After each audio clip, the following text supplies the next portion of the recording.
ಸಮುದ್ರಕ್ಕೆ 6 ದಿನದೊಳಗೆ ಕಪಿಗಳನ್ನು ಸೇರಿಸಿಕೊಂಡು ಸೇತುವೆ ಕಟ್ಟಿದ್ದು ಇದು ಮನುಷ್ಯನಿಂದ ಆಗುವಂತ ಕೆಲಸ. ಸಮುದ್ರ ಭಾರೀ ಭೋರ್ಗರೆತಾದದ್ದು ಎತ್ತರ ಅಲೆಗಳಿಂದ ಬರ್ತಿರುವಾಗ ಕಣ್ಣಿನ ನೋಟದಿಂದಲೇ ಅದನ್ನ ನದಿಯಂತೆ ಮಾಡಿದ್ದು ಇದು ಮನುಷ್ಯರಿಂದ ಆಗದೇ ಇರುವ ಕೆಲಸ. ಇದೆಲ್ಲ ಮನುಷ್ಯರಿಂದ ಆಗ್ತದ? ಇಮೇಜಿನಿಗೂ ಸಿಗಲ್ಲ ನಿಮಗೆ ಯಾವುದು. ಹೀಗೆ ರಾಮಾಯಣದೊಳಗೆ ಮನುಷ್ಯರಿಗೆ ಆಗದ ಕೆಲವು ಘಟನೆಗಳನ್ನು ರಾಮ ತೋರಿಸಿದ್ದಾನೆ.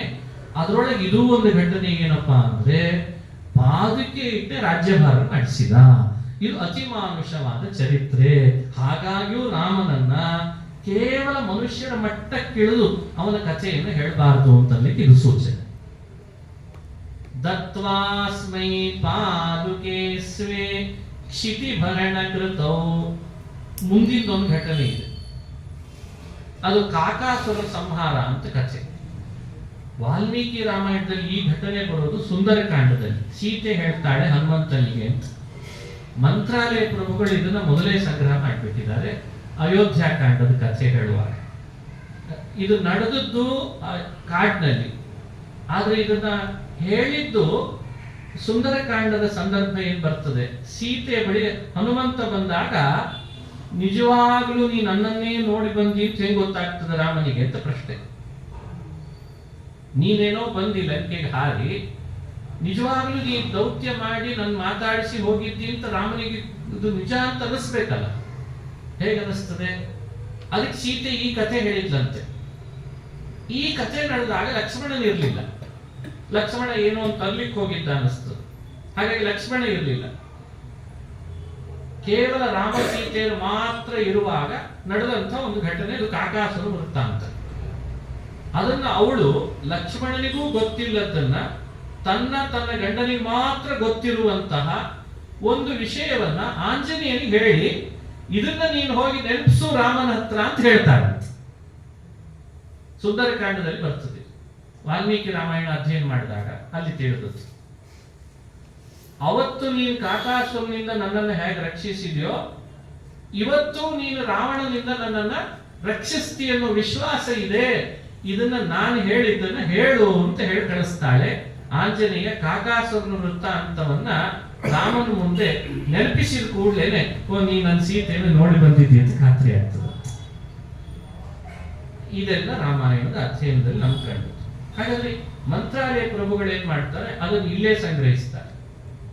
ದತ್ವಾಸ್ಮೈ ಪಾದುಕೆ ಸ್ವೇ ಕ್ಷಿತಿಭರಣ ಕೃತೌ ಪ್ರೇಷ್ಯತಂ ಕಾಕನೇತ್ರಂ ವ್ಯಸ್ಯಾರಾಧ್ಯೋತ್ರಿನಾಮ್ನಾ ವನಮಥ ಸಮಿತೋ ದಂಡಕಂ ತಾಪಸೇಷ್ಟಂ. ಕಾಕನೇತ್ರಂ ವ್ಯಸ್ಯ ಅಂತ ಇಲ್ಲೇ ಸಂಗ್ರಹಿಸ್ತಾರೆ. ಕೇಳ್ಬೋದಲ್ಲ, ಅಲ್ಲಿ ನಡೆದದ್ದು ಇಲ್ಲೇ ಕೇಳ್ತಾರೆ ಅಂತ. ನಡೆದದ್ದಿಲ್ಲೇ, ಹೇಳಿದ್ದಲ್ಲಿ ಅಷ್ಟೇ. ಹಾಗಾಗಿ ವಾಲ್ಮೀಕಿ ರಾಮಾಯಣ ಹೇಳಿದ್ಯಾವಾಗ ಅಂತ ಇಟ್ಕೊಂಡು ಅದು ಸಂಗ್ರಹಿಸ್ತದೆ. ಮಂತ್ರಾಲಯ ಪ್ರಭುಗಳು ನಡೆದದ್ಯಾವಾಗ ಅಂತ ಇಟ್ಕೊಂಡು ಇಲ್ಲಿ ಸಂಗ್ರಹಿಸ್ತಾರೆ. ಇದೇ ವ್ಯತ್ಯಾಸ. ಎರಡೂ ತರ ತೋರಿಸೋದಿದೆ ಅಲ್ವಾ ಸಿನಿಮಾವನ್ನ. ಕೆಲವೊಮ್ಮೆ ನಡೆದದ್ದನ್ನು ತೋರಿಸೋದಿರ್ತದೆ, ಕೆಲವೊಮ್ಮೆ ನಡೆದು ಹೋಯ್ತು ಅನ್ನೋದನ್ನ ಇನ್ನೊಬ್ಬರ ಬಾಯಿಂದ ಹೇಳಿ ತೋರಿಸೋದಿರ್ತದಂತೆ. ಎರಡೂ ಇದೆ.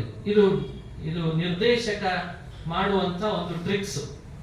ಅವನಿಗೆ ಆ ಪ್ರಸಂಗ, ಆ ಸೀಕ್ವೆನ್ಸ್ ಅಲ್ಲಿ ತಂದು ಹಾಕ್ಬೇಕಿದೆ. ಆ ಕ್ಲಿಪ್ ಅನ್ನ ಎಡಿಟ್ ಮಾಡ್ಬೇಕಲ್ಲ ಅವನೇನ್ ಮಾಡ್ತಾನೆ, ಕೆಲವೊಮ್ಮೆ ಯಾರೋ ಇಬ್ಬರನ್ನು ಕೂಡಿಸಿ ಅವರಿಬ್ಬರ ಮಾತುಕತೆಯ ಸಂವಾದ ನಡೆಸೋ ಹಾಗೆ ಮಾಡಿ ನನ್ನ ಜೀವನದಲ್ಲಿ ಹೀಗೊಂದು ಘಟನೆ ನಡೆದಿತ್ತು ಅಂತ ನನ್ನ ಆ್ಯಡ್ ಮಾಡ್ತಾನೆ. ಹಾಗೆ ರಾಮಾಯಣದೊಳಗೆ ವಾಲ್ಮೀಕಿಗಳು ಏನ್ ಮಾಡ್ತಾರೆ, ನಡೆದದ್ದು ಕಾಡಿನಲ್ಲಾದ್ರೂ ಅದನ್ನ ಸೀತೆಯ ಮೂಲಕವಾಗಿ ಹನುಮಂತನಿಗೆ ಹೇಳಿದ್ಲು ಅಂತ ಹೇಳುವಾಗ ಅದನ್ನ ಸುಂದರಕಾಂಡದಲ್ಲಿ ಸೆರೆ ಹಿಡಿತಾರೆ. ಆದ್ರೆ ಮೂಲ ರಾಮಾಯಣದಲ್ಲಿ ಈ ಕಥೆ ಅಯೋಧ್ಯೆಯ ಅರಣ್ಯದಲ್ಲೇ ನಡೆದದ್ದಾದ್ರಿಂದ ಅಲ್ಲೇ ವರ್ಣನೆ ಆಗಿದೆ. ಅದಕ್ಕೆ ಭಗವತ್ಪಾದರು ಕಾಕಾಸುರನ ವೃತ್ತಾಂತವನ್ನ ಅರಣ್ಯಕಾಂಡದ ಕಥಾ ಸಂಗ್ರಹ ಮಾಡುವಾಗಲೇ ಸಂಗ್ರಹಿಸಿದ್ದಾರೆ. ಮಂತ್ರಾಲಯ ಪ್ರಭುಗಳು ಕೂಡ ಮಧ್ವಾಚಾರ್ಯರ ರಾಮಾಯಣಕ್ಕೆ ಅನುಗುಣವಾಗಿ ಅದನ್ನ ಇಲ್ಲೇ ಸಂಗ್ರಹ ಮಾಡ್ತಾರೆ. ರಾಮಾಯಣದ ಒಂದು ಕ್ಲಿಪ್ ಇಲ್ಲಿ ಯಾಕೆ ಬಂತು ಅನ್ನಲಿಕ್ಕೆ ಇಷ್ಟು ವಿಷಯ ಇದೆ. ಎಡಿಟಿಂಗ್ ಇದೆ ಇಲ್ಲ, ಇವತ್ತು ದೊಡ್ಡ ಸಾಮ್ರಾಜ್ಯ. ಎಡಿಟಿಂಗ್ ವರ್ಕ್ ಅಂತ ಒಂದು ದೊಡ್ಡ ಸಾಮ್ರಾಜ್ಯ, ದೊಡ್ಡ ಎಜುಕೇಶನ್ ಇದೆ. ಅದರ ಎಡಿಟಿಂಗ್ ಎಜುಕೇಶನ್ ಶುರು ಮಾಡಿದ್ದಾರೆ ಈಗೆಲ್ಲ. ಅದೊಂದು ದೊಡ್ಡ ಸಾಮ್ರಾಜ್ಯ. ಇದು ಇಲ್ಲೇ ಯಾಕೆ ಬಂತು, ಇದನ್ನು ಹೀಗೆ ಯಾಕೆ ಹಾಕಿದ್ರು, ಅದಕ್ಕೆಲ್ಲ ಒಂದೊಂದು ದೊಡ್ಡ ದೊಡ್ಡ ಕಾರಣಗಳಿದ್ದಾರೆ. ಈ ಕಾಕಾಸುರನ ವೃತ್ತಾಂತರನ್ನ ಸ್ವಲ್ಪ ಆದ್ರೂ ಕೇಳಿರ್ಬೇಕು. ಸೀತೆಯ ತೊಡೆಯ ಮೇಲೆ ರಾಮ ಮಲಗಿದ್ದಂತೆ. ಮಲಗಿದಾಗ ಒಬ್ಬ ಕಾಕ, ಅವನ ಒಳಗೆ ಅಸುರ ಇಲ್ಲ, ಕಾಗೆ ಬಂತು. ಮಲಗಿದ ರಾಮನನ್ನ ಎಬ್ಬಿಸಬಾರ್ದು ಅಂತ ಮಲಗಿದ ರಾಮಚಂದ್ರ, ಎಬ್ಬಿಸಬಾರ್ದು. ಆದ್ರೆ ಕಾಗೆ ಬಹಳ ದೊಡ್ಡ ಕಾಮುಕ ಅಸುರ. ಸೀತೆ ಎದೆಗೆ ಬಂತು, ಚುಂಚಿನಿಂದ ಚುಚ್ಚುತ್ತಾ ಇದ್ದಾನೆ ಕಾಮದಿಂದ. ಚುಚ್ಚಿದಾಗ ರಕ್ತ ಸುರಿತು. ರಾಮನಿಗೆ ರಕ್ತ ಸುರಿಯುವಾಗ ಅವನಿಗೆ ತಗಿಲ್ತು, ಎಚ್ಚರ ಆಯಿತು. ಏನಿದು ಅಂತ ನೋಡ್ತಾನೆ, ಆ ಅಸುರ ಬಂದಿದ್ದಾನೆ. ಕಣ್ಣು ತುಂಬಾ ನೀರು ಹರಿತಾ ಇದೆ ಅಂತೆ ಸೀತೆ ಕಣ್ಣಲ್ಲಿ, ಎದೆಯಲ್ಲಿ ರಕ್ತ ಸುರಿತಾ ಇದೆ. ಅಲ್ಲಿ ಒಂದು ಹುಲ್ಕಡ್ಡಿ ಬಿದ್ದಿತ್ತು. ಆ ಹುಲ್ಕಡ್ಡಿಯನ್ನ ಕಾಗೆ ಮೇಲೆ ಪ್ರಯೋಗಿಸಿದ. ಆ ಒಂದು ಹುಲ್ಕಡ್ಡಿನೇ ಕಾಗೆ ಮೇಲೆ ಪ್ರಯೋಗಿಸಿದ್ದು ಬಹುರೂಪ ತಾಳ್ತಂತೆ. ಎಷ್ಟು ರೂಪ ತಾಳ್ತು ಇಮೇಜಿನಿಂಗ್ ಬರಲ್ಲ. ಇದು ಒಂದು ಘಟನೆ, ಅತಿ ಮಾನುಷನೇ ನಿಜವಾಗ್ಲೂ. ಆ ಕಲ್ಪದಲ್ಲಿ ಎಷ್ಟು ಕಾಗೆಗಳಿದ್ದು ಅಷ್ಟು ರೂಪ ತಾಳ್ತಂತೆ. ಕಲ್ಪ ಕಾಗೆ, ಒಂದು ಕಾಡಿನ ಕಾಗೆ ಅಲ್ಲ, ನಾಡಿನ ಕಾಗೆ ಅಲ್ಲ, ದೇಶದ ಕಾಗೆ ಅಲ್ಲ. ಆ ಕಲ್ಪದಲ್ಲಿ ಎಷ್ಟು ಕಾಗೆಗಳಿದ್ವೋ ಅಷ್ಟು ರೂಪ ತಾಳ್ತು. ಅಷ್ಟೂ ಕಾಗೆಗಳ ಕಣ್ಣಿಗೆ ಪ್ರಯೋಗ ಆಗಿತ್ತು. ಅಷ್ಟೂ ಕಾಗೆಗಳ ಕಣ್ಣು ಕಳಿತು. ಯಾವ ಒಂದು ಕಾಗೆ ಒಳಗೆ ಪ್ರಧಾನವಾಗಿ ಕಣ್ಣಿನೊಳಗೆ ಸೇರ್ಕೊಂಡಿದ್ದಲ್ಲ ಅಸುರ, ಅವನನ್ನ ಹೊರಗೆ ತರಿಸಿ ಸುಟ್ಟು ಭಸ್ಮ ಮಾಡಿಬಿಡ್ತು. ಆಮೇಲೆ ಕಾಕಾ ಅನ್ನೋ ಅಸುರ ಇಲ್ಲ ಅಂತ ಆಯ್ತು ಭೂಮಿ ಒಳಗೆ. ಒಳಗ ಕಾಗೆ ಒಳಗೆ ಯಾವ ಕಾಗೆ ಈತ ಸೇರ್ಕೊಂಡಿದ್ದ, ಅಲ್ಲಿ ಇನ್ನೊಬ್ಬ ಇದ್ದ. ದೇವೇಂದ್ರನಿಗೆ ಒಬ್ಬ ಮಗ ಇದ್ದಾನೆ, ಅವನ ಹೆಸರು ಜಯಂತ ಅಂತ. ಆ ಜಯಂತ ನಮ್ಮ ದೇಹದೊಳಗೂ ಇರ್ತಾನೆ ಒಂದು ರೂಪದಿಂದ. ಅವನು ಪಾದದ ದೇವತೆ ಅಂತ ಪ್ರಸಿದ್ಧಿ. ಪಾದಾತ್ಮನೇ ಜಯಂತಾಯ ನಮಃ ಅಂತ.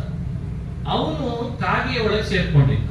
ಅದೇನೋ ಅವನಿಗೆ ಶಾಪದಿಂದಲೋ ಕರ್ಮದಿಂದಲೋ ಕಾಗೆ ಒಳಗೆ ಸೇರ್ಕೊಂಡಿದ್ದ.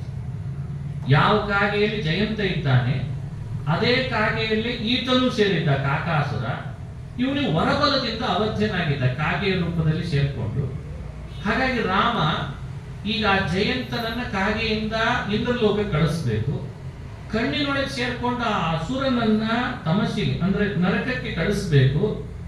ಕಾಗೆಗಳನ್ನ ಆ ಅಸುರನಿಂದ ಪಾರ್ ಮಾಡಬೇಕು. ಇಷ್ಟೆಲ್ಲ ಉದ್ದೇಶದಿಂದ ಬಳಸಿದ್ದೇನಪ್ಪಾ ಅಂದ್ರೆ ಒಂದು ಹುಲ್ಕಡ್ಡಿ ಬಳಸಿದ ಅಂತ ಹೇಳ್ತಾರೆ. ಒಂದೇ ಹುಲ್ಕಡ್ಡಿ, ತೃಣ ಸಾಕಾಯ್ತು. ಇಷ್ಟು ಕಥೆ. ಅದನ್ನು ಸಂಗ್ರಹಿಸುವಾಗ ಮಂತ್ರಾಲಯ ಪ್ರಭುಗಳಂತಾರೆ ಕಾಕನೇತ್ರಂ ವ್ಯಸ್ಯ ಅಂತ ಹೇಳ್ಬಿಟ್ಟು. ಕಥೆ ಹಿಂದಿದೆ ಹೀಗೆ. ಕಾಗೆಗಳಿಗೆ ಅನ್ನ ತಿನ್ನಬೇಕು ಅನ್ನೋ ಆಸೆ ಜಾಸ್ತಿ, ಆದ್ರೆ ದೇಹದೊಳಗೆ ಬಲ ಕಡಿಮೆ ಇತ್ತು. ಎಷ್ಟೇ ರೆಕ್ಕೆ ಪಡೆದ್ರು ಅಷ್ಟು ವೇಗವಾಗಿ ಹೋಗ್ಲಿಕ್ಕೆ ಆಗಲ್ಲ. ಈತ ಏನ್ ಮಾಡಿದ, ಅಸುರ, ಕಾಮುಕ, ನೀಚ ಕಾಕಾಸುರ. ಇವನು ಹೋಗಿ ಕಾಗೆಗಳಿಗೆ ಕೇಳ್ಕೊಂಡಂತೆ, ನನಗಿಷ್ಟು ನಿಮ್ಮೊಳಗೆ ಅವಕಾಶ ಕೊಟ್ರೆ ನನ್ನ ಸನ್ನಿಧಾನ ಬಂದ ಹಾಗೆ ನಿಮಗೆ ಬಲ ಜಾಸ್ತಿ ಬರ್ತದೆ ಅಂತ ಹೇಳಿದ. ಅರೆ, ನಮಗೆ ವೇಗಕ್ಕೆ ನೀನು ಸಹಾಯ ಬೇಕು, ಒಳಗೆ ಸೇರ್ಕೊಂಡು ಬಿಡ ಹಾಗಾದ್ರೆ ಅಂತ ಅವನಿಗೆ ಅವಕಾಶ ಕೊಟ್ರು. ಕಣ್ಣಿನೊಳಗೆ ಇರ್ಲಿಕ್ಕೆ ಅವಕಾಶ ಕೊಟ್ಬಿಟ್ರು. ತಮ್ಮ ಅನ್ನ ತಿನ್ನುವ ದುರಾಸೆಗೆ ಹೆಚ್ಚು ಬಲ ಬರಲಿ ಅಂತ ಹೇಳಿ ಒಬ್ಬ ಅಸುರನಿಗೆ ಆಶ್ರಯ ಕೊಟ್ಟರಂತೆ. ನೋಡಿದ್ರೆ ಅವನೊಬ್ಬ ನೀಚ ಕಾಮುಕ. ಅವನು ಶಿವವರದಿಂದ ಅವಧ್ಯನಾಗಿದ್ದ. ಏನ್ ವರ ಕೊಟ್ಟಿದ್ರು ಅವನಿಗೆ?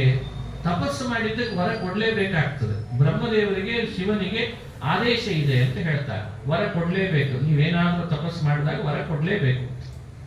ವರ ಏನಿತ್ತು? ಸಾಯಬಾರದು ಅಂತ ಕೇಳಿ, ಅದು ಸಾಧ್ಯ ಇಲ್ಲ ಅಂತ. ಸಾಯಬಾರದು ಅನ್ನೋ ವರ ಕೇಳಿದ್ರೆ ಅದು ಸಾಧ್ಯ ಇಲ್ಲ. ಅದಕ್ಕೆ ಏನಾದ್ರೂ ಉಪಾಯ ಮಾಡ್ಬೇಕಲ್ಲ. ಕಾಗೆಗಳು ಎಷ್ಟೆಲ್ಲ ಇದ್ದಾವೋ ಆ ಎಲ್ಲಾ ಕಾಗೆಗಳಿಗೂ ಯಾವ ಸಮಯದಲ್ಲಿ ಒಂದು ಕಣ್ಣು ಅಂತ ಆಗಿಬಿಡುತ್ತದೆ, ಆವಾಗ ಸಾವು. ಯಾವ್ದಾದ್ರೂ ಒಂದು ಕಾಗೆಗೆ ಎರಡು ಕಣ್ಣಿದ್ರು ಕೂಡ ಸಾವಿಲ್ಲ ಅಂತ ವರ ಇತ್ತಂತೆ. ಏನು ವಿಚಿತ್ರ ವರ ಕೊಟ್ಟಿದ್ದಾರೆ ನೋಡ್ರಿ. ಇದೆಲ್ಲ ಏನೆಲ್ಲ ವರ ಕೊಟ್ಟಿರ್ತಾರೆ ಅದು ನಮಗೆ ಅರ್ಥ ಆಗಲ್ಲ.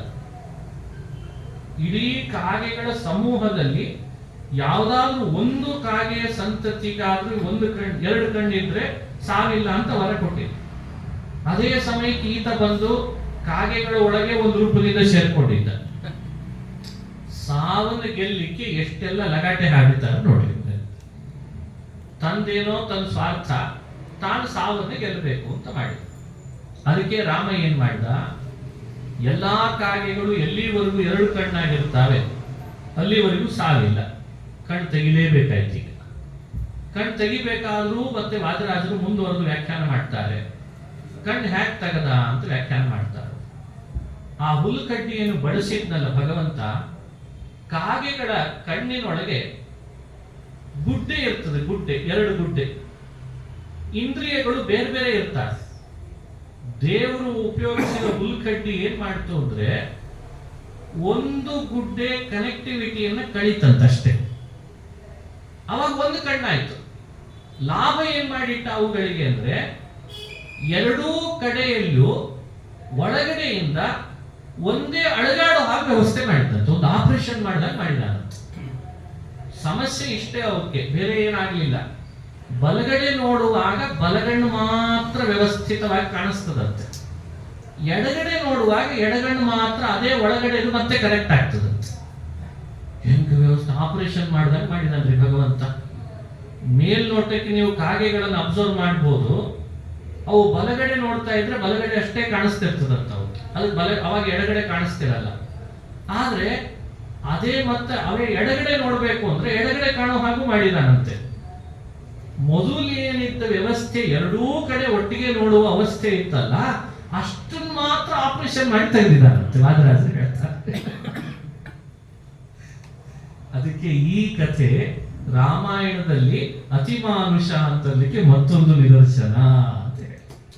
ಇದು ಅತಿಮಾನುಷ. ಸುಮ್ಮನೆ ರಾಮನ ಕಥೆಯನ್ನ ಮೇಲ್ಮೇಲೆ ಹೇಳಬೇಡ್ರಿ ಅಂತಾರೆ ವಾದರಾಜರು. ಏನ್ ತಿಳಿದಿದ್ದೀರಿ ರಾಮನ ಸರ್ವಶಕ್ತಿಯನ್ನ? ಎರಡೂ ಕಣ್ ತಗಿಲಿಲ್ಲ ಯಾಕೆ ಅಂತ ಪ್ರಶ್ನೆ, ಒಂದನ್ನು ಹೀಗ್ ಮಾಡಿದ ಯಾಕೆ ಅಂತ ಪ್ರಶ್ನೆ. ಅದಕ್ಕೆ ಅವರು ಉತ್ತರ ಕೊಡ್ತಾರೆ, ಒಂದನ್ನು ಹೀಗ್ ಮಾಡಿದ್ದು ಅತಿಶಯಿತವಾದ ಕರುಣೆ, ಎರಡನ್ನೂ ತೆಗಿದೇ ಇದ್ದದ್ದು ಏನ್ ಕಾರಣ ಅಂದ್ರೆ ವರ ಕೊಟ್ಟದ್ದು ಯಾವ್ದಾದ್ರು ಒಂದಕ್ಕಾಗಿ ಎರಡು ಕಣ್ಣಿದ್ರು ಕೂಡ ನೀನು ಬದುಕು ಅಂತ ಕೊಟ್ಟಿದ್ರಲ್ಲ, ಅದಕ್ಕೆ ಒಂದೇ ಕಣ್ ತೆಗದ. ವರಕ್ಕನುಗುಣ ಅಸುರನ ಸಂಹಾರ ಆಗ್ಲಿಕ್ಕೆ ಎಷ್ಟು ಬೇಕೋ ಅಷ್ಟೇ ಮಾಡಿದ್ದಂತೆ. ಭಕ್ತ ವಾತ್ಸಲ್ಯ ಇದ್ದದ್ದಕ್ಕೆ, ಪ್ರಾಣಿ ವಾತ್ಸಲ್ಯ ಇದ್ದದ್ದಕ್ಕೆ ಒಂದೇ ಎರಡೂ ಕಡೆ ನೋಡೋ ಹಾಗೂ ಮಾಡಿದ್ದಂತೆ.